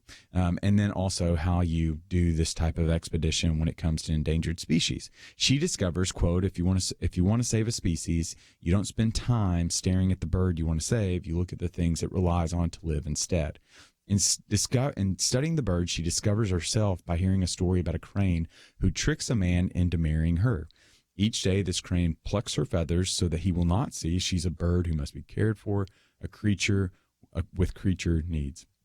This woman realizes that her fiancé didn't just cheat on her, but manipulated her into thinking she wasn't worthy of having her needs met. And this is probably the quintessential line that just has moved me so deeply to help me understand, like, the single woman in 2019. She says, quote, I tell people the story of being cheated on because that story is simple, but it's harder to tell the story of how I convinced myself I didn't need what was necessary to survive, how I convinced myself it was my lack of needs that made me worthy of love. Isn't that's such so profound. I think it's a very profound, and to a certain degree, I think it melds together with what we were talking about, endangered species, to the extent that it uses that as the illustration to convey a point about today and the dating life and what a single woman experiences in 2019. Does that resonate with your friends? It's like, share a little bit.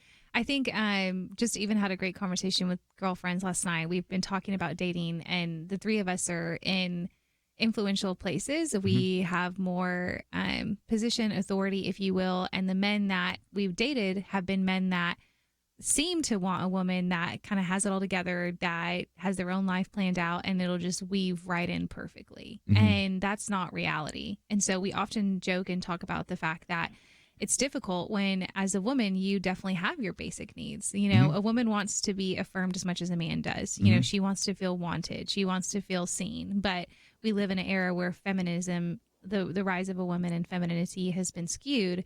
So it's this like catch-22. Yeah. If I act like I need something, if I act like need saving, if you will, and I need protection and care, am I really going to be the kind of person that someone's attracted to? You know, or are my followers and the people that are looking to me as a strong, independent, don't need a man type woman, if I post something or share something or even reflect that I'm like, I want that, I desire that, will it affect my influence? Will it affect how women perceive other women? There's a lot of variables that go into that, but I can totally see how the parallel between the bird and acting as though I don't need you to get you. Yeah. Yes. Like, absolutely. Because it's really I find it fascinating for a variety of reasons, but one of the things, and Michael, I don't know your experience with this. I'd be interested to know your thoughts on it, though, is the idea that we're just living in a radically different world when it comes to singleness from even 20 years ago. Like, social media, like the technology has made that which is far away extremely close, even though proximity wise you might be far away, to where it seems as though it's a constant projection, and it's an unrelenting hustle that can be exhausting to a large degree.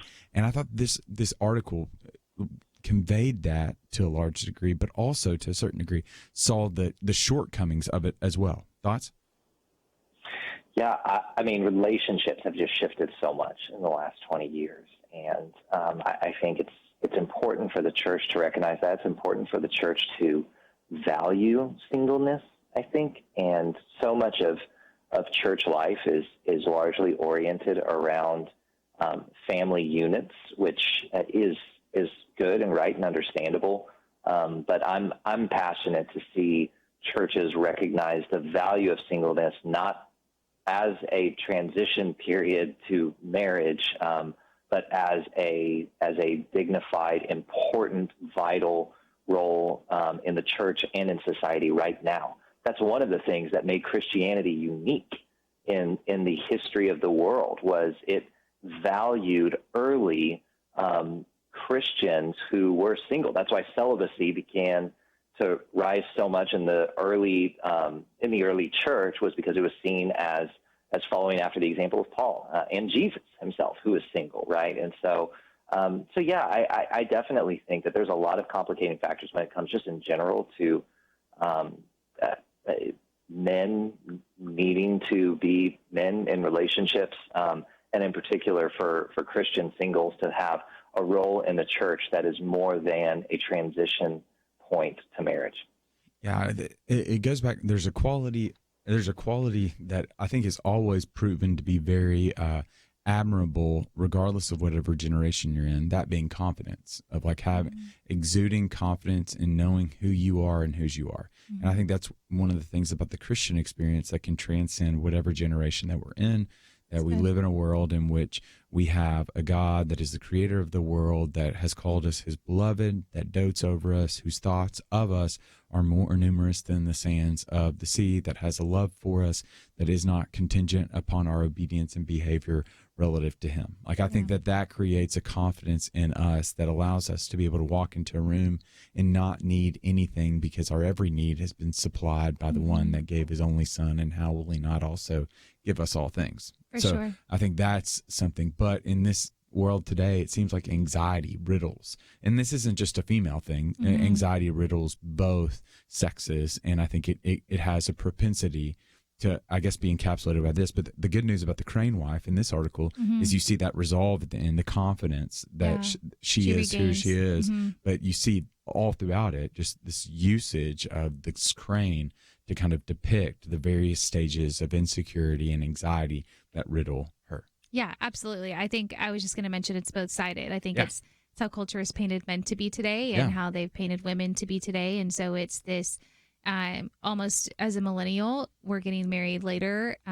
It's almost even frowned upon in some careers. Like, don't get married yet. You need to live. You need to hit certain points. You need to do these things. And so it's really neglecting the reality of, well, we actually do have basic needs as human beings in relationship with other human beings. And so acknowledging those, walking in those, living in those, and not being afraid to have the confidence to speak out about them as well. That's good. That's good. Well, Monica is going to be, as we millennials say, or maybe it's just weird people like myself, throwing the deuces, saying goodbye. And so that's just me. Just kidding. Fair.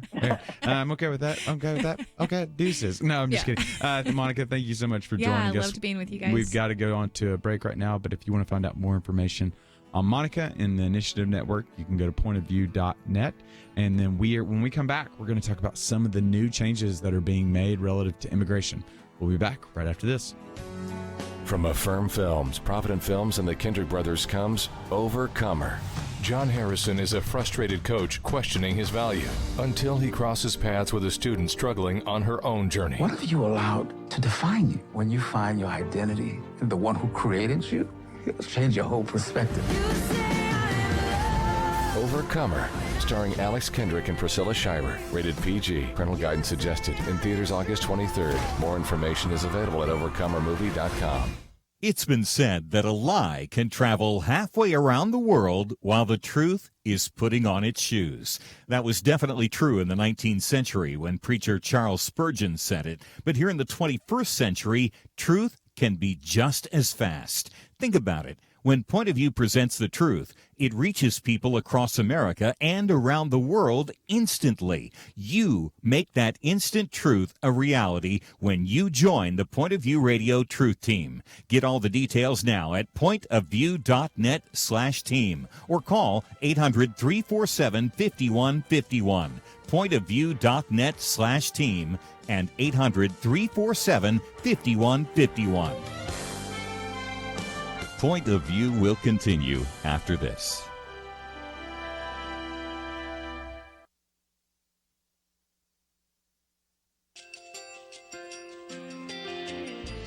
I just want to thank you so much for all the wonderful programming you have. You're just absolutely fantastic. I recently started listening to Point of View, and I really found it interesting because of the different subjects you cover. Thank you for that. I really appreciate everything that you do in keeping us informed. Thank you, Kirby, for everything that you have been doing. I appreciate all the work that you're doing, advocating for the Word of God. Thank you so much. Point of View, I think, is absolutely necessary because it's a Christian perspective, a biblical worldview perspective, and receive very current, up-to-date information about what is really going on, week to week in our culture, which is changing so rapidly, and yet it's morally sliding backwards. Yeah, I'm just, first of all, I thank you guys. Y'all's program is wonderful, and enjoy it every day. I learn so much every time I listen to it. Point of View Radio Talk Show.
Hi, this is Kirby Anderson. You know, each day we take on the tough issues and provide a biblical perspective to them. The topics we cover are wide-ranging: apologetics, theology, prophecy, creation and evolution, intelligent design, marriage, family, child-rearing, the millennial generation, trends in society, politics, economics, business, religious liberty, the Constitution, public policy, foreign policy, military policy, tensions in the Middle East, abortion, homosexuality, pornography, sexual ethics, media, technology, history, and America's godly heritage.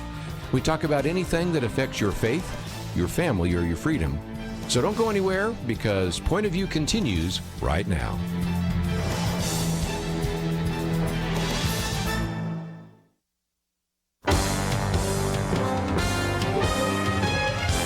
Across America, live.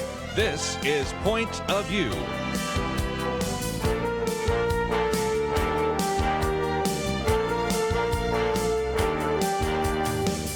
And now, Nick Pitts. And welcome to Point of View on this Tuesday, August 13th, 2019 day. I am your host, Nick Pitts, joined over the phone with Michael McAfee that is joining us. We have been talking about during the first hour a little bit about worn out of political hot takes. According to a recent Pew study, 46% of social media users say they are worn out, just worn out of the news on Facebook and some of your political comments on Facebook, Twitter, Instagram, et cetera, et cetera. And so we talked a little bit about that. Talked a little bit about the dating experience in 2019. There was a fascinating study, or fascinating article rather, in the Paris Review talking about the kind of the legitimate need to have needs fulfilled, but also the cultural pull to be able to show that you're self-sufficient. And one of my former bosses, Jim Dennison, who was just on the program yesterday, is fond of saying that self-sufficiency is spiritual suicide. And so navigating in that world. And then here in this upcoming hour, I want to talk a little bit about some of the changes and modifications that have been made relative to the immigration process that were announced yesterday. And those, as Christians, what is our perspective on some of these issues? Because you have to close your eyes not to see in the biblical narrative a command, an emphasis upon the stranger and the foreigner. But you also have to close your eyes to not read in the biblical narrative the need for and the necessity of the government to be able to protect. And so what does it look like for the government to enact justice and restrain evil? And so we'll be talking a little bit about those things, and then we'll also talk about addicted to technology. There was a fascinating article in USA Today yesterday that was touching upon this, so I thought we would kind of bounce it around a little bit. And then obviously, since it is the Millennial Roundtable, we will have a news you can use. And so a social science study will illuminate a little bit more. But we want to encourage you in one of two ways. One, you can go to the Facebook page at facebook.com/pointofviewradio, and you can watch the show live, or you can share, or you can listen to that. And so there's a live video box right there to leave a comment or question. And what you share online, we'll try to get to over the air. Or you can call in and join the conversation that we'll be having. We'll be opening up the phone lines here shortly, especially when we talk about immigration. So without further ado, let's jump into it. The Trump administration will penalize legal immigrants who rely on public programs such as food stamps and government-subsidized housing as part of a sweeping new policy to slow legal immigration into the U.S. and reduce the number of immigrants who are granted permanent legal status, according to a USA Today article. The regulation is scheduled to go into effect in 60 days. The move will have the greatest impact on poor immigrants who are living in the country legally and are receiving public benefits from the government, forcing them to make the choice between accepting financial help and living and working in the country legally. And so, Michael, when we hear this, I'm of the persuasion that Christians should feel a little bit of angst and live in the tension of this, just because of the emphasis and the command that has been put upon us to show compassion to the foreigner, to show hospitality, but also on the flip side, the need for the government to be able to have strong borders, to make an account and to be aware of who the people are here in the U.S. What say you? Mm-hmm. Yeah, I agree. And I'm sure that there are listeners that would be able to provide a different point of view that I'd love to hear, because just from the surface of it, and I know that there are complicating factors. There's anytime we're getting into economics and policy and things like this, there's more than we can cover in a short segment. But the people that I know personally that would support this type of action are also people that would have no problem identifying themselves economically as capitalists, and would point to the great rise in our national economy when capitalism took hold. And I would want to challenge and push back that if you truly believe so much in capitalism, then this should be a place that we are helping poor people rise out of poverty, because that will, they should rise, and that as they come into our country, as they establish legally the ability to work and to make a living, that there is obviously going to be a time when they need help sort of getting on their feet. But then theoretically, if the system works the way that it's designed to, that they should rise to the middle class. And so I'm very, just from reading the USA Today article that you put on the website, a bit concerned, and definitely want to keep my eyes on this, because like you said, as Christians, we want to see people obey the law. We want to see people become legal citizens of the United States, and it doesn't seem right to de-incentivize financially people from trying to do that. Don't you think? Yeah, I think there's a couple of interesting. So one of the things that I'm somewhat, I don't want to say I'm concerned about.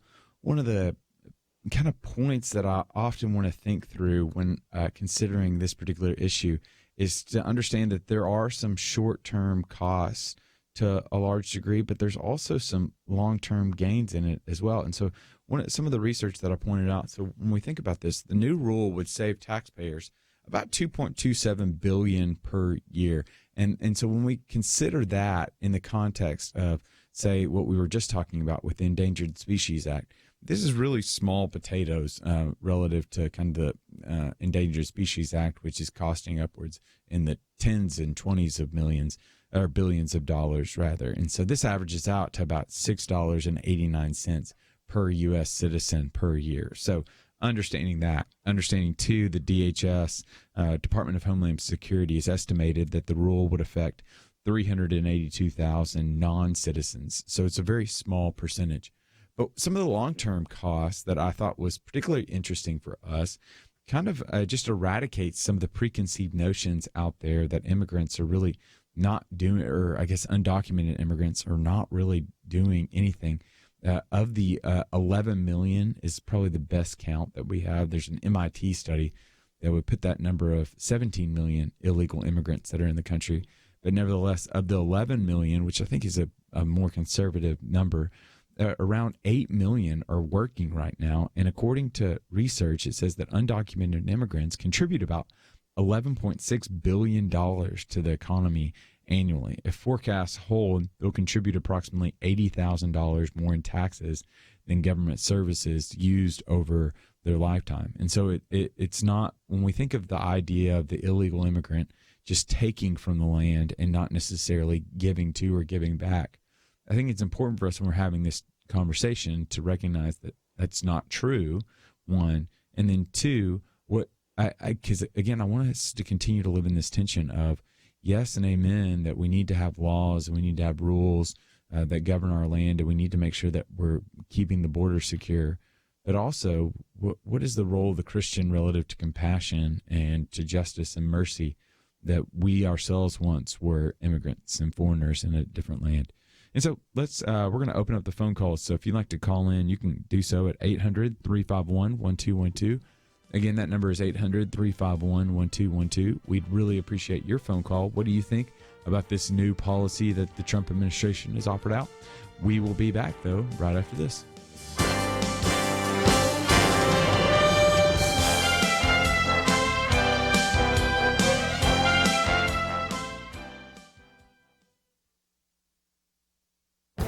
This is Viewpoints with Kirby Anderson.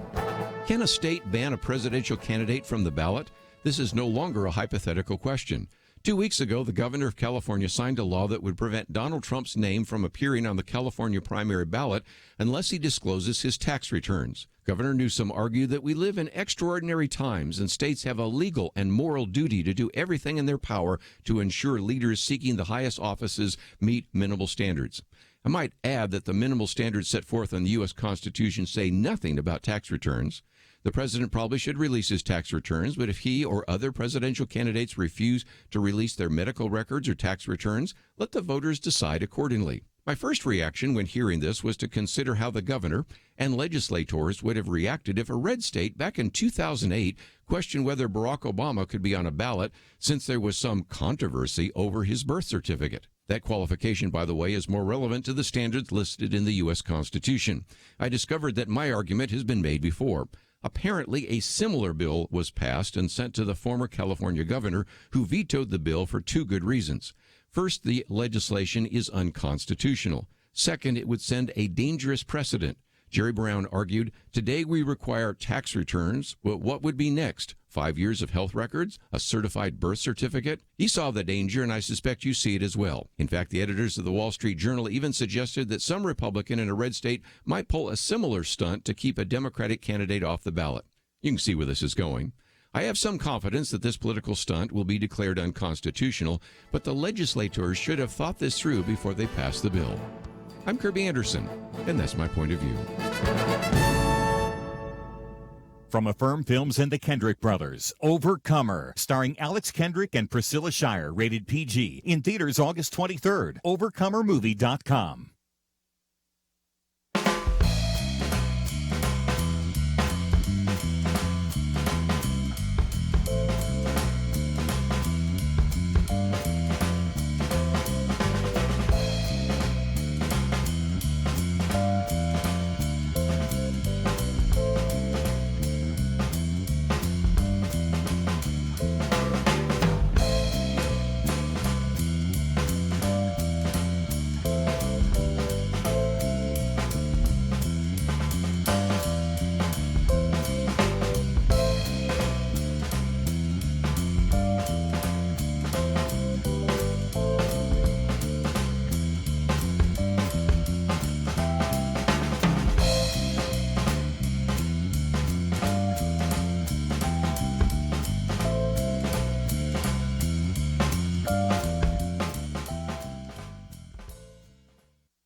You're listening to Point of View, your listener-supported source for truth. And welcome back to Point of View. I'm your host, Nick Pitts. I'm joined over the phone by Michael McAfee. We have been talking about immigration, some of the new regulations that have been put into place that some are considering will already be challenged according to some. And so the Trump administration says they'll penalize legal immigrants who rely on public programs such as food stamps and government subsidized housing as part of a sweeping new policy to slow legal immigration into the United States. And so I understand like one side of this. Obviously, we have a chance to pick and choose who we want to be in this country. I think, like Michael, I think you even said earlier, I'll just say it for myself. I think we want individuals that are going to contribute. And this isn't to say we're going to turn away individuals that are seeking asylum because of fear of threat or because of violence or persecution or government tyranny. This is a whole different category that we're talking about. But I think it's important for us to kind of understand some of the numbers as well, that there is great need right now that we have for individuals to come here and to help contribute to this great humming American experiment that we've got right now. One of the things that I was fascinated by, Michael, is that as of June 2019, there were 7.3 million job openings here in the U.S. 7.3. There are quite literally 7.3 million job openings of individuals that we need here. We need individuals to work, and we just don't have, according to our data, we just don't have that number of working age adults to be able to have that. So one of the fascinating things is, so you break that down even further. So relative to immigration, so you have almost half of the nation's farm workers are unauthorized. 15% of those in construction lack papers as well. And a recent study found that if federal officials reduce the number of foreign-born workers by 50%, more than 3,500 dairy farms would have to close. this result in a 30% price spike in your milk. Total elimination of immigrant labor work would increase milk prices by 90%.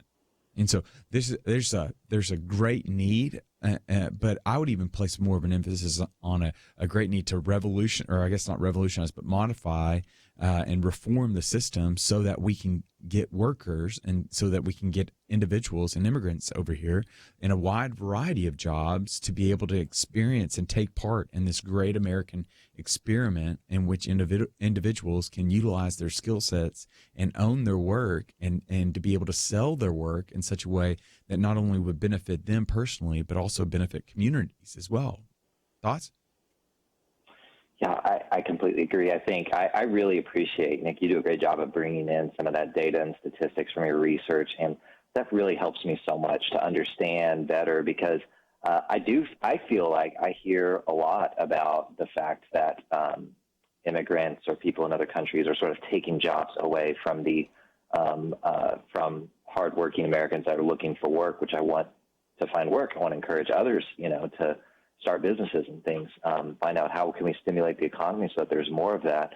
So to find out that there's over 7 million jobs right now, today, that we're looking for opportunities for people to jump in and be able to help work. I want people to come and to contribute and be a part of this economy because, not only were our forefathers immigrants, but some of the most amazing people throughout world history have been immigrants, and so there will be, it's likely the person that finds the cure to cancer could be coming over from another country right now. And so I'm thrilled to hear that from your perspective, that the kind of fear mongering that often happens about surrounding others taking our jobs isn't necessarily the case. And as Christians, we want to be open and eager to see people come here so that we can share the gospel with them. Oh yeah. So it's really helpful. And it's like, and again, here's the thing that it's kind of interesting.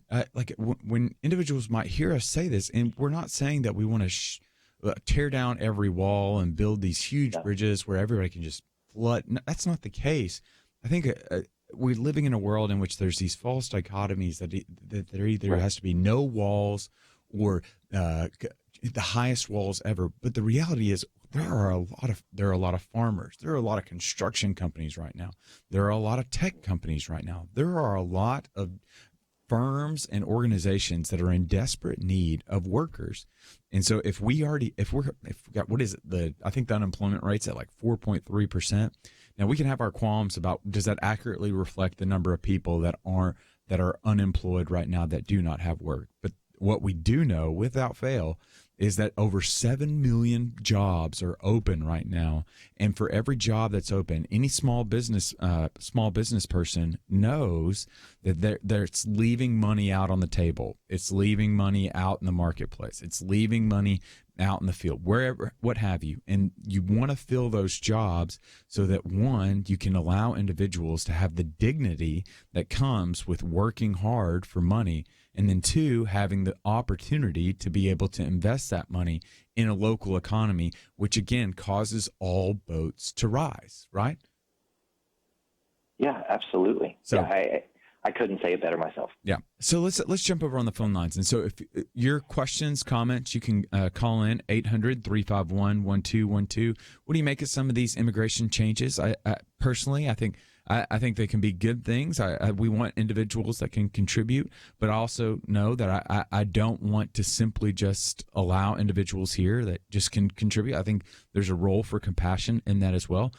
Your thoughts, I'd be really interested to hear. You can call in 800-351-1212.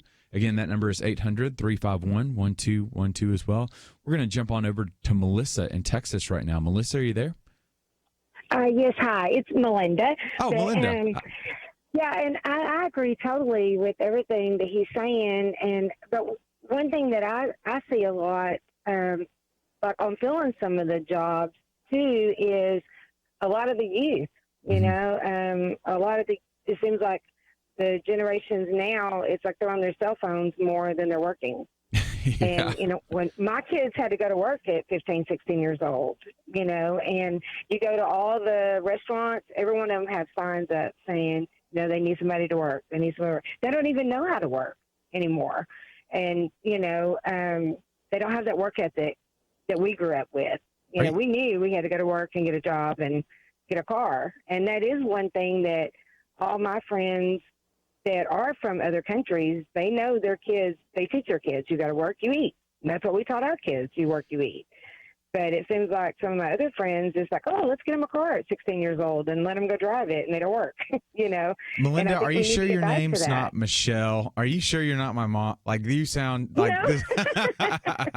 No, it's Melinda. But, I think we have to get back to that and fill some of those job spots.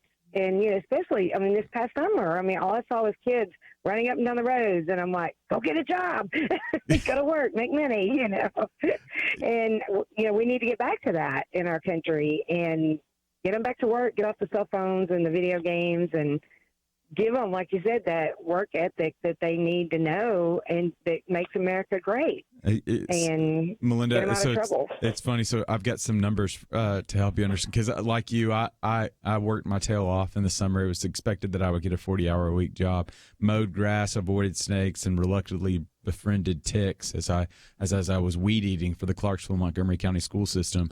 So some of the numbers, you're right on some of your anecdotal evidence. In July 2016, 43% of 16 to 19-year-olds were either working or looking for a job.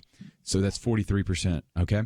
So in July 2006, that number was 10 points higher. So 53% were either working or looking for a job. In 1988, that number was 70%. So wow. So you're seeing just in that 20 years, almost 18-year span, it goes from 70% of 16 to 19-year-olds were either working or looking for a job to now it's dropped down to 43%. So you're right that I don't know if they're playing on their phones or whatnot, but I do know that they're not either looking for a job or holding a job at that particular point. So that is something to take into account as well, because that tends to inculcate character inside of us, and that does make us all the more better for it. And so, Melinda, thank you so much for your phone call. Really do appreciate it.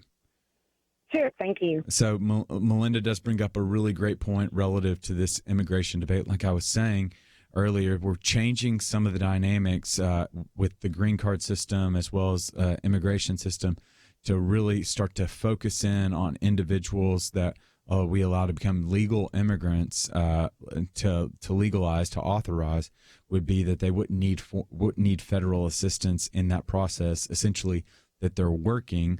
This new regulation is scheduled to go into effect in 60 days. There has been some blowback on it, but what we do know is that there's wide open opportunity right now. We've got 7 million jobs that are open right now that need to be filled, and are those jobs that simply can just come from teenagers, 16-year-olds that aren't working, or are there some skill sets that can be offered over across the border? And so we'll entertain some more of your phone calls. What do you think on some of these new immigration changes? You can call in 800-351-1212. We'll take a break, and we'll be back right after this.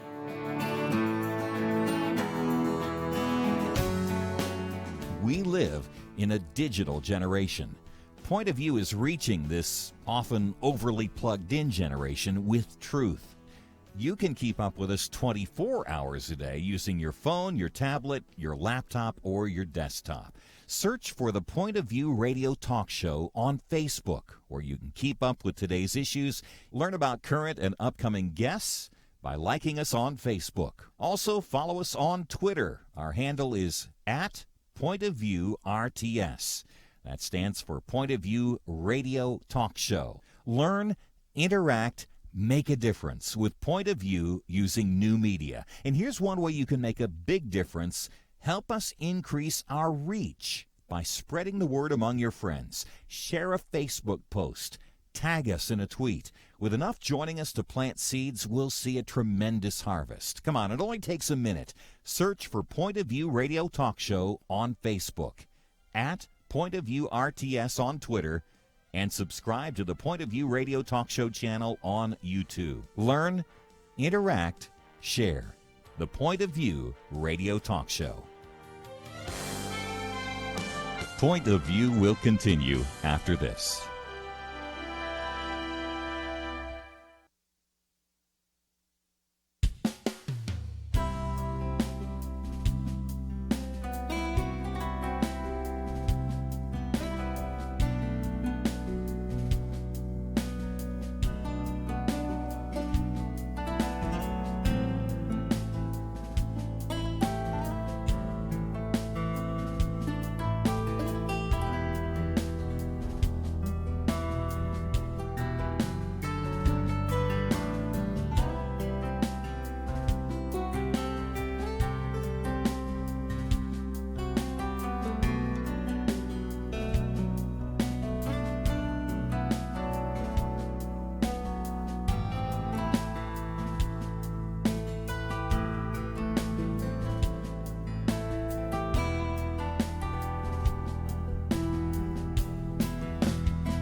You are listening to Point of View. The opinions expressed on Point of View do not necessarily reflect the views of the management or staff of this station. And now, here again is Nick Pitts. And welcome back to Point of View. I'm your host, Nick Pitts. I'm joined here on the Millennial Roundtable by the one and only Michael McAfee. We have been talking about immigration and some of the new regulations that have been put into place by the Trump administration, changing a few things, going to penalize legal immigrants who rely on public programs such as food stamps and government-subsidized housing. According to one side of the aisle, this is seen as lacking compassion. This is seen as a very craven move, that we should be we are the ones that welcome those that are weary, that are looking for something, according to kind of the Statute of Liberty. And then there are others that say, you know what, we have a chance to be able to have a merit-based immigration system. We can pick and choose who we want to come here, and we would hopefully want individuals that aren't going to be necessarily kind of reliant upon kind of some of the public benefits, but rather individuals that can add to the public as well in a variety of different ways as well. So we have been taking some of your phone calls right now. We'll continue to do so. Your thoughts on some of the changes that the Trump administration has said relative to limiting legal immigration. You can call in 800-351-1212. Again, that number is 800-351-1212. So let's go ahead and take another phone call. We'll go to Lydia out in California right now. Lydia, are you there? Yes, I am. Hey, Lydia, what's your point of view? Actually, I did want to comment on the jobs that people feel that are being taken by other people that are in this country illegally. It just so happened that a couple months back, I wanted to work close to my place because I don't have a car. So I decided to go and apply in a hotel. And when I went in there, one of the gals, because I'm bilingual, I can speak Spanish and English. Of course, I was, born in this country, but I have parents that were born in Mexico. So I went over there to the hotel to work, and one of the ladies I was working with, she doesn't speak English. So she tells me in Spanish that why am I there working? And I said, she goes, you speak English so well, you could be anywhere. She said, don't you realize you're taking the job from those of us who don't have papers? And I felt so crushed because I've never been told that. I felt so bad myself because I said, but, I don't have a car. And this is like a couple of blocks from where I live, so I can walk here, and I feel so good about coming. But it was deeper. It's not just so much that she said that. It's even the way that the hotel staff, the people, that work there, the managers and everything, they all are manipulating these people by not paying them correctly. So it's a lot deeper. It's not just, I felt so bad. I've never been told that before. Of course, I left the hotel, but not because of what she had commented, but because it was very difficult work. Their expectation of doing, 19 rooms in 8 hours. And if you didn't do it, you weren't going to get paid your 8 hours, even if you were there 10 hours or whatever it took for you to do the 18 or 19 rooms by yourself. And I just said, look, I'm not a machine. I can only do what I can do. And people would not really take a lunch until after 5 hours, but they just, it's very sad what they're doing because they're basically lying. They would not pay these people for the fact that they took a lunch later. And they couldn't do that with me because I'm a United States citizen. I was born here. I'm 58 years old, so I know a little bit. Yeah. Lydia, I have a lot to learn. No, but you have learned a lot. I think we can live again. I think you can hold both truths to recognize that you have a lot to learn, as we all do, but you've also learned a lot over your 58 years of your life. And Lydia, I think you do bring up a really great point. Michael, I'd be interested in your comments. I think there's a piece in the biblical narrative where it's very clear, according to 1 Timothy 5, like we don't muzzle the ox. You pay what's due to individuals. And so workers are entitled to appropriate rewards for their labor. But bosses shouldn't steal from their workers like Laban, but workers also shouldn't steal from their bosses like Ananias. Like we're living in a world in which that stealing is seen as kind of the pilfering, I guess, as the old King James would say. Pilfering is not necessarily the most productive or God honoring activity that we could do, but we live in a tension in which, yes, bosses should pay what the due wages are necessary, but workers also shouldn't steal as well. Absolutely, yeah. There's a bend in our culture towards efficiency, which would play itself out whenever you're operating a business to say, what's the most return I can get for my dollars, that would cause you to, if you take that to its conclusion, lean towards thinking the less I pay for the most work, that's the best case scenario, so I'm going to pay as little as possible. But not only does that not in the long term bear out, but as Christians, more importantly, we have a different set of orientation that's not towards how do I maximize my profits, but how do I maximize the glory that I give to God in everything that I do. Mm-hmm. And so part of that then includes being generous and paying others well, because we want to honor them and provide for them. And there's great examples of Christian businesses that are doing that have manageable hours so that people can spend time with family, and that have a great higher minimum wage than the national minimum wage, so that others might have a livable wage that helps them to flourish where they are. So, yeah, I think as Christians, we need to be looking for opportunities, not only to be good businessmen and women and to maximize entrepreneurial opportunities to make money so that we might bless the kingdom and bless others, but recognize that part of that is blessing others, and those others are the people that are working for us and with us. Yeah, because at the end of the day, everyone has a boss, right? Like so even if you are working in a hotel, there might be a general manager that's your boss. The general manager might have to has a boss that's either shareholders or is their owner of these particular properties, or the holding company that's the owner. And then even the shareholders or the owners, operators have a boss, and we are to do all things that are to work and not unto man, but unto God, and do so with excellence and heartiness is what it says in Colossians 3. We're going to take one more phone call, and we'll go out to Cece right now. Cece, are you there? Cece, are you there?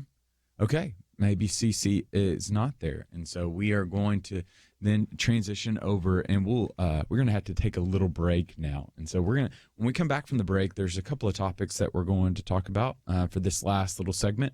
One, we'll be talking about technology, and specifically this idea of technology, and is it as addictive as smoking cigarettes? Are we too connected to social media? There was an article that was put out in USA Today that we'll spend a little bit of time looking at, but then we'll also transition and we'll talk a little bit about these worn out political hot takes as well. There's some other research that digs down deeper in there that I think is going to be interesting to talk about as we approach the 2020 elections. The reality is, if we look back to 2016, I've said it before, I think it's something that's very important for us to consider, is that 1 in 6 Americans lost a friendship because of the 2016 election. That 16% of American Christians left the church 16% of Christians left their church because of the 2016 election. And so what does that look like as we approach this 2020 election? What are some things that we can be considering as we make our way into the news cyclone that is going to be campaign 2020. And so we are going to take a break right now. But if you'd like to find out more information on those articles and more, you can go to the Point of View website, www.pointofview.net. While you're there, just click on today's show, and it will give you the show notes and some of the questions or some of the articles that we're referencing all throughout the day. You're going to want to pay attention to that. And then also, if you're interested in finding out more information about Point of View, and specifically some of those topics I was talking about the 16% of American Christians that left their church because of the 2016 election, the 1 in 6 friendships that were ruined because of that election. Those are actually statistics that I highlight in the most recent edition of Outlook magazine, which is a product of the Point of View. It's a monthly magazine that we put out. You can find out more information about getting your copy of Outlook by going to the website as well at pointofview.net, or by jumping over to the Facebook page, www.facebook.com/pointofviewradio. But we've got to take a break. But when we come back from the break, we're going to talk about social media, but then also how social media is affecting the way that we talk. But we'll be back, though, right after this.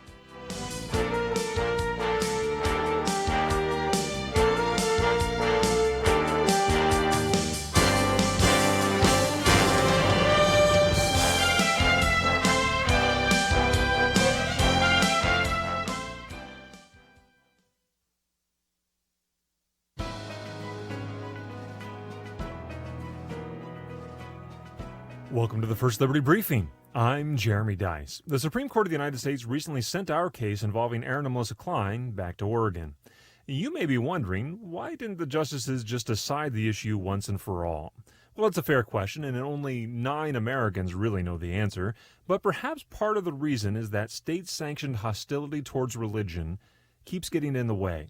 By remanding the case for review and consideration of the Masterpiece Cake Shop decision, it seems that the justices are asking the lower court to ensure first that the Kleins had a fair trial. Well, that could be difficult. Oregon's administrator evaluating the charges suggested that the Kleins needed to be rehabilitated, but only the guilty are in need of rehabilitation. Prejudging the case seems unfair. But the justices seem even more concerned with ensuring state officials respect the religious beliefs of those accused of discrimination. Issuing a $135,000 penalty for emotional damages and imposing a gag order barring any public speech discussing their beliefs on the situation, well, that suggests that the state of Oregon was less than respectful toward Aaron and Melissa's religious beliefs. In other words, it seems that the justices are trying to stop the bleeding stemming from an unfair process and state-sanctioned contempt for religious beliefs in public. Once that bleeding stops, then perhaps the court can diagnose and then treat the actual problem. To learn how First Liberty is protecting religious liberty for all Americans, visit firstliberty.org. Hi, I'm Kelly Shackelford, President and Chief Counsel of First Liberty Institute. I hope you enjoyed this episode of First Liberty Briefing. You can learn more amazing stories about how everyday Americans are standing up and saving religious freedom. Just visit firstliberty.org. You'll be inspired, educated, and informed. Visit firstliberty.org right now.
Now, back to Point of View, your listener-supported source for truth. And welcome back to Point of View for this last segment on this Millennial Roundtable. I'm your host, Nick Pitts, joined over the phone by Michael McAfee. We have been talking a little bit about immigration, a little bit about technology, but we're going to hone in now and talk about, in this News You Can Lose segment, about specifically technology and social media addiction and what the phone is doing to us. And so, Michael, there's 3 statistics that I want to highlight, and I want to kind of get your perspective on as we consider making our way into the end of the program. So there was one stat that jumped out at me when I was reading the article today on social media technology addiction, would be that 60% of Americans found it hard to give up their cell phone for a day. Personally, I'll go ahead and lead us off with this and just say that it would be hard for me on a work day, not when I'm on vacation, but on a work day, it would be hard for me to give up my cell phone for a day. You? Oh, yeah. I mean, my wife has not her screen cracked, but like the back of her phone has got dropped, and so it's exposed. Like you can see like some of the internal like wirings and stuff. And so we need to send it in, but it's that dilemma of, oh my goodness, I will be without my phone for days potentially, you know, and it's just it's difficult to imagine. I mean, there's the side obviously that you just enjoy, you know, keeping up with friends and social media, games, ESPN, whatever. But then there's also the side of that's how I check most of my emails. Like that's how I communicate with my colleagues. That's how I get my work done. What would I do? I don't know. I don't know how I do it. Yeah, it has become such a part of the human experience. And so I think it's really easy to either rationalize this away or to kind of make exceptions to it. And so like that's why I want to make it specific when I'm talking about. I just would find it hard from a work perspective because I think we both can agree. Like there are moments like on certain vacations or you go away for a weekend where you're just kind of disconnected for a certain degree. Absolutely. And I think that's a healthy rhythm to have. But I do find it like it has become it's a part of me during the workday that I'm checking emails, I'm checking through task lists, I'm doing there's certain programs that help me on certain other parts of my job that aren't necessarily related to email. That it just is. It's almost like it's an extension of my body to a large degree, and it can be really hard. It can be really hard to break away from it, and I'm keenly aware when I don't have it close to me during the workday, just because it's just a part of who I am. Absolutely, yeah. I mean, there's so much you can do. I mean, it's the blessing of technology is there's just so much benefit that, you know, I mean. Not completely unlike as cars became popular and you weren't dependent on, you know, horse and buggy or trains or bicycle or whatever else, you know, that all of a sudden, oh my goodness, like now air travel, right? Like now I can get places I never could have got to before. Well, this technology is no different, but it does come with a cost. It's not neutral. Okay, so I'm going to work underneath the assumption because as you're a teaching pastor, Council Road Baptist up in Oklahoma, I'm going to work underneath the assumption that there's a time when you're preparing your message that you're kind of you're not necessarily cut off because I'm sure you have some type of internet, you have some type of technology that keeps you connected to avail you of particular sources that will help build out your sermon. What are some of the steps that you take to kind of carve out time during the day when you really do want to rid yourself of some of the distractions that can often come with just this one little piece of technology that has so many various connections to your personal, professional life, et cetera, et cetera? Yeah. I think I mentioned this when I was on last week, but there was a book by Cal Newport called Deep Work. Yeah. It was really helpful for me as I thought about this. And he pointed out what I probably knew instinctively, but had never thought through it, which is that our phones can so change the way that we think that they change our attention spans. And so when I go to study or I go to do some kind of sermon prep and I haven't been taking those periods like you're talking about of rest away from my phone, whether it be weekly rest, daily rest, yearly rest for a vacation, then when I sit down, I'm distracted even if my phone's in the other room. And so I say all that because, when I come to the sermon, it's important that I'm going to put my phone aside. I'm going to turn off notifications so I don't have emails, dinging into my laptop. But in addition to that, I really have to be disciplined not to be on my phone all day leading up to the following day when I'm getting into sermon prep, just every day taking time away from it. So my brain doesn't become so used to the moment that I'm bored, shifting to, well, what's happening on Twitter or what's happening on Instagram, Because there's a value in being bored. right? Like there's a value of allowing, like I know that this is like sacrilegious in this time where we worship efficiency and hyperactivity in 2019, but the research is clear on this. Like there's a value in just letting your mind wander during a time in order that you can think anew by that which is old or that which is looming ahead, right? Mm-hmm.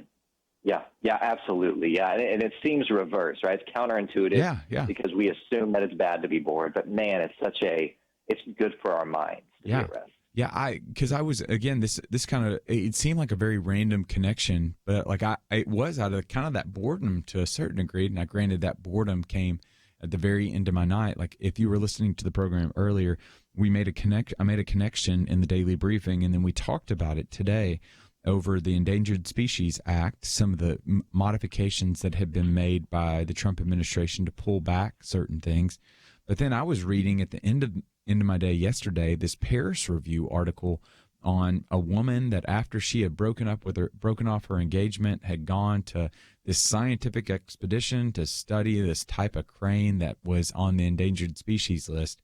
And it was in that moments afterward that my brain was just wandering. I wasn't looking to do anything. I was trying to settle down for the night, that some of these connections started making. And I never would have brought these two things together had I not had that value of just not being stimulated by that which is technology and just allowed myself to sit in it. And I think about it too from the biblical perspective. You can't help but think about the command, the encouragement all throughout the biblical narrative to meditate upon the word of the Lord, to allow your mind just to kind of rest in and bask in the promises and truths of Scripture, right? Amen. Yeah, that is so important, that when we do our best thinking is sort of in those quiet moments. Or, it's the same principle when you're like, I do my best thinking, or my best ideas come to me in the shower, right? And it's that idea of like in the shower, you're bored, like there's nothing, you're not looking at your phone. And so your mind kind of has that blank space to think and process on things, even subconsciously, that have been kind of on the back burner. So yeah, it's a good discipline, but it's really hard. Yeah, I completely agree. Well, Michael, thank you so much for joining us. We greatly appreciate it. Hey, it was great. I was not bored this whole time. It was really fun. Hey, good. Well, if you want to find out more information on Michael and some of the work that he's doing at Council Road, or some of the work that he's taking part of at the Museum of the Bible, or you want to check out the book that he just released, I guess last month, 2 months ago, you can find out more of that information on our website at pointofview.net. I want to continue to direct you toward that website. There you can find out more information on today's show and some of the articles that we mentioned, or you can find out a way to become a supporter of Point of View. It's because of your support that we're able to do this each and every day to help you better understand the news of the day and then figure that out from a biblical perspective. How am I to think about this? What is the distinctiveness of Christ on this particular issue? I apologize that we did not get to some of our callers in today, but know that I'm aware of that. I apologize for it, and I will try to do better on the flip side next week. But until then, thank you so much for joining us. My name is Nick Pitts. Thank you, Andrew. Thank you, Steve, for your help on this, and we will be back here tomorrow. Is religious freedom still a cornerstone of the Republic, or has it effectively been crushed by the forces of tolerance? America needs Christians to be informed and as unified as possible, applying God's wisdom to civic life. Point of View can be a key part of a successful mission. I believe in America. I believe God wants His best for us. We can face whatever the world throws at us as long as we stand together. If you have not signed on, please do it now. Support Point of View Radio today at pointofview.net. Set up your monthly gift by clicking the Truth Team 360 picture and then carefully follow the directions. Pointofview.net. By phone, you can give at 1-800-347-5151. 800-347-5151. Or mail that first donation to Point of View, Box 30, Dallas, Texas 75221. Box 30, Dallas 75221. Or call us 800-347-5151. Point of View is produced by Point of View Ministries.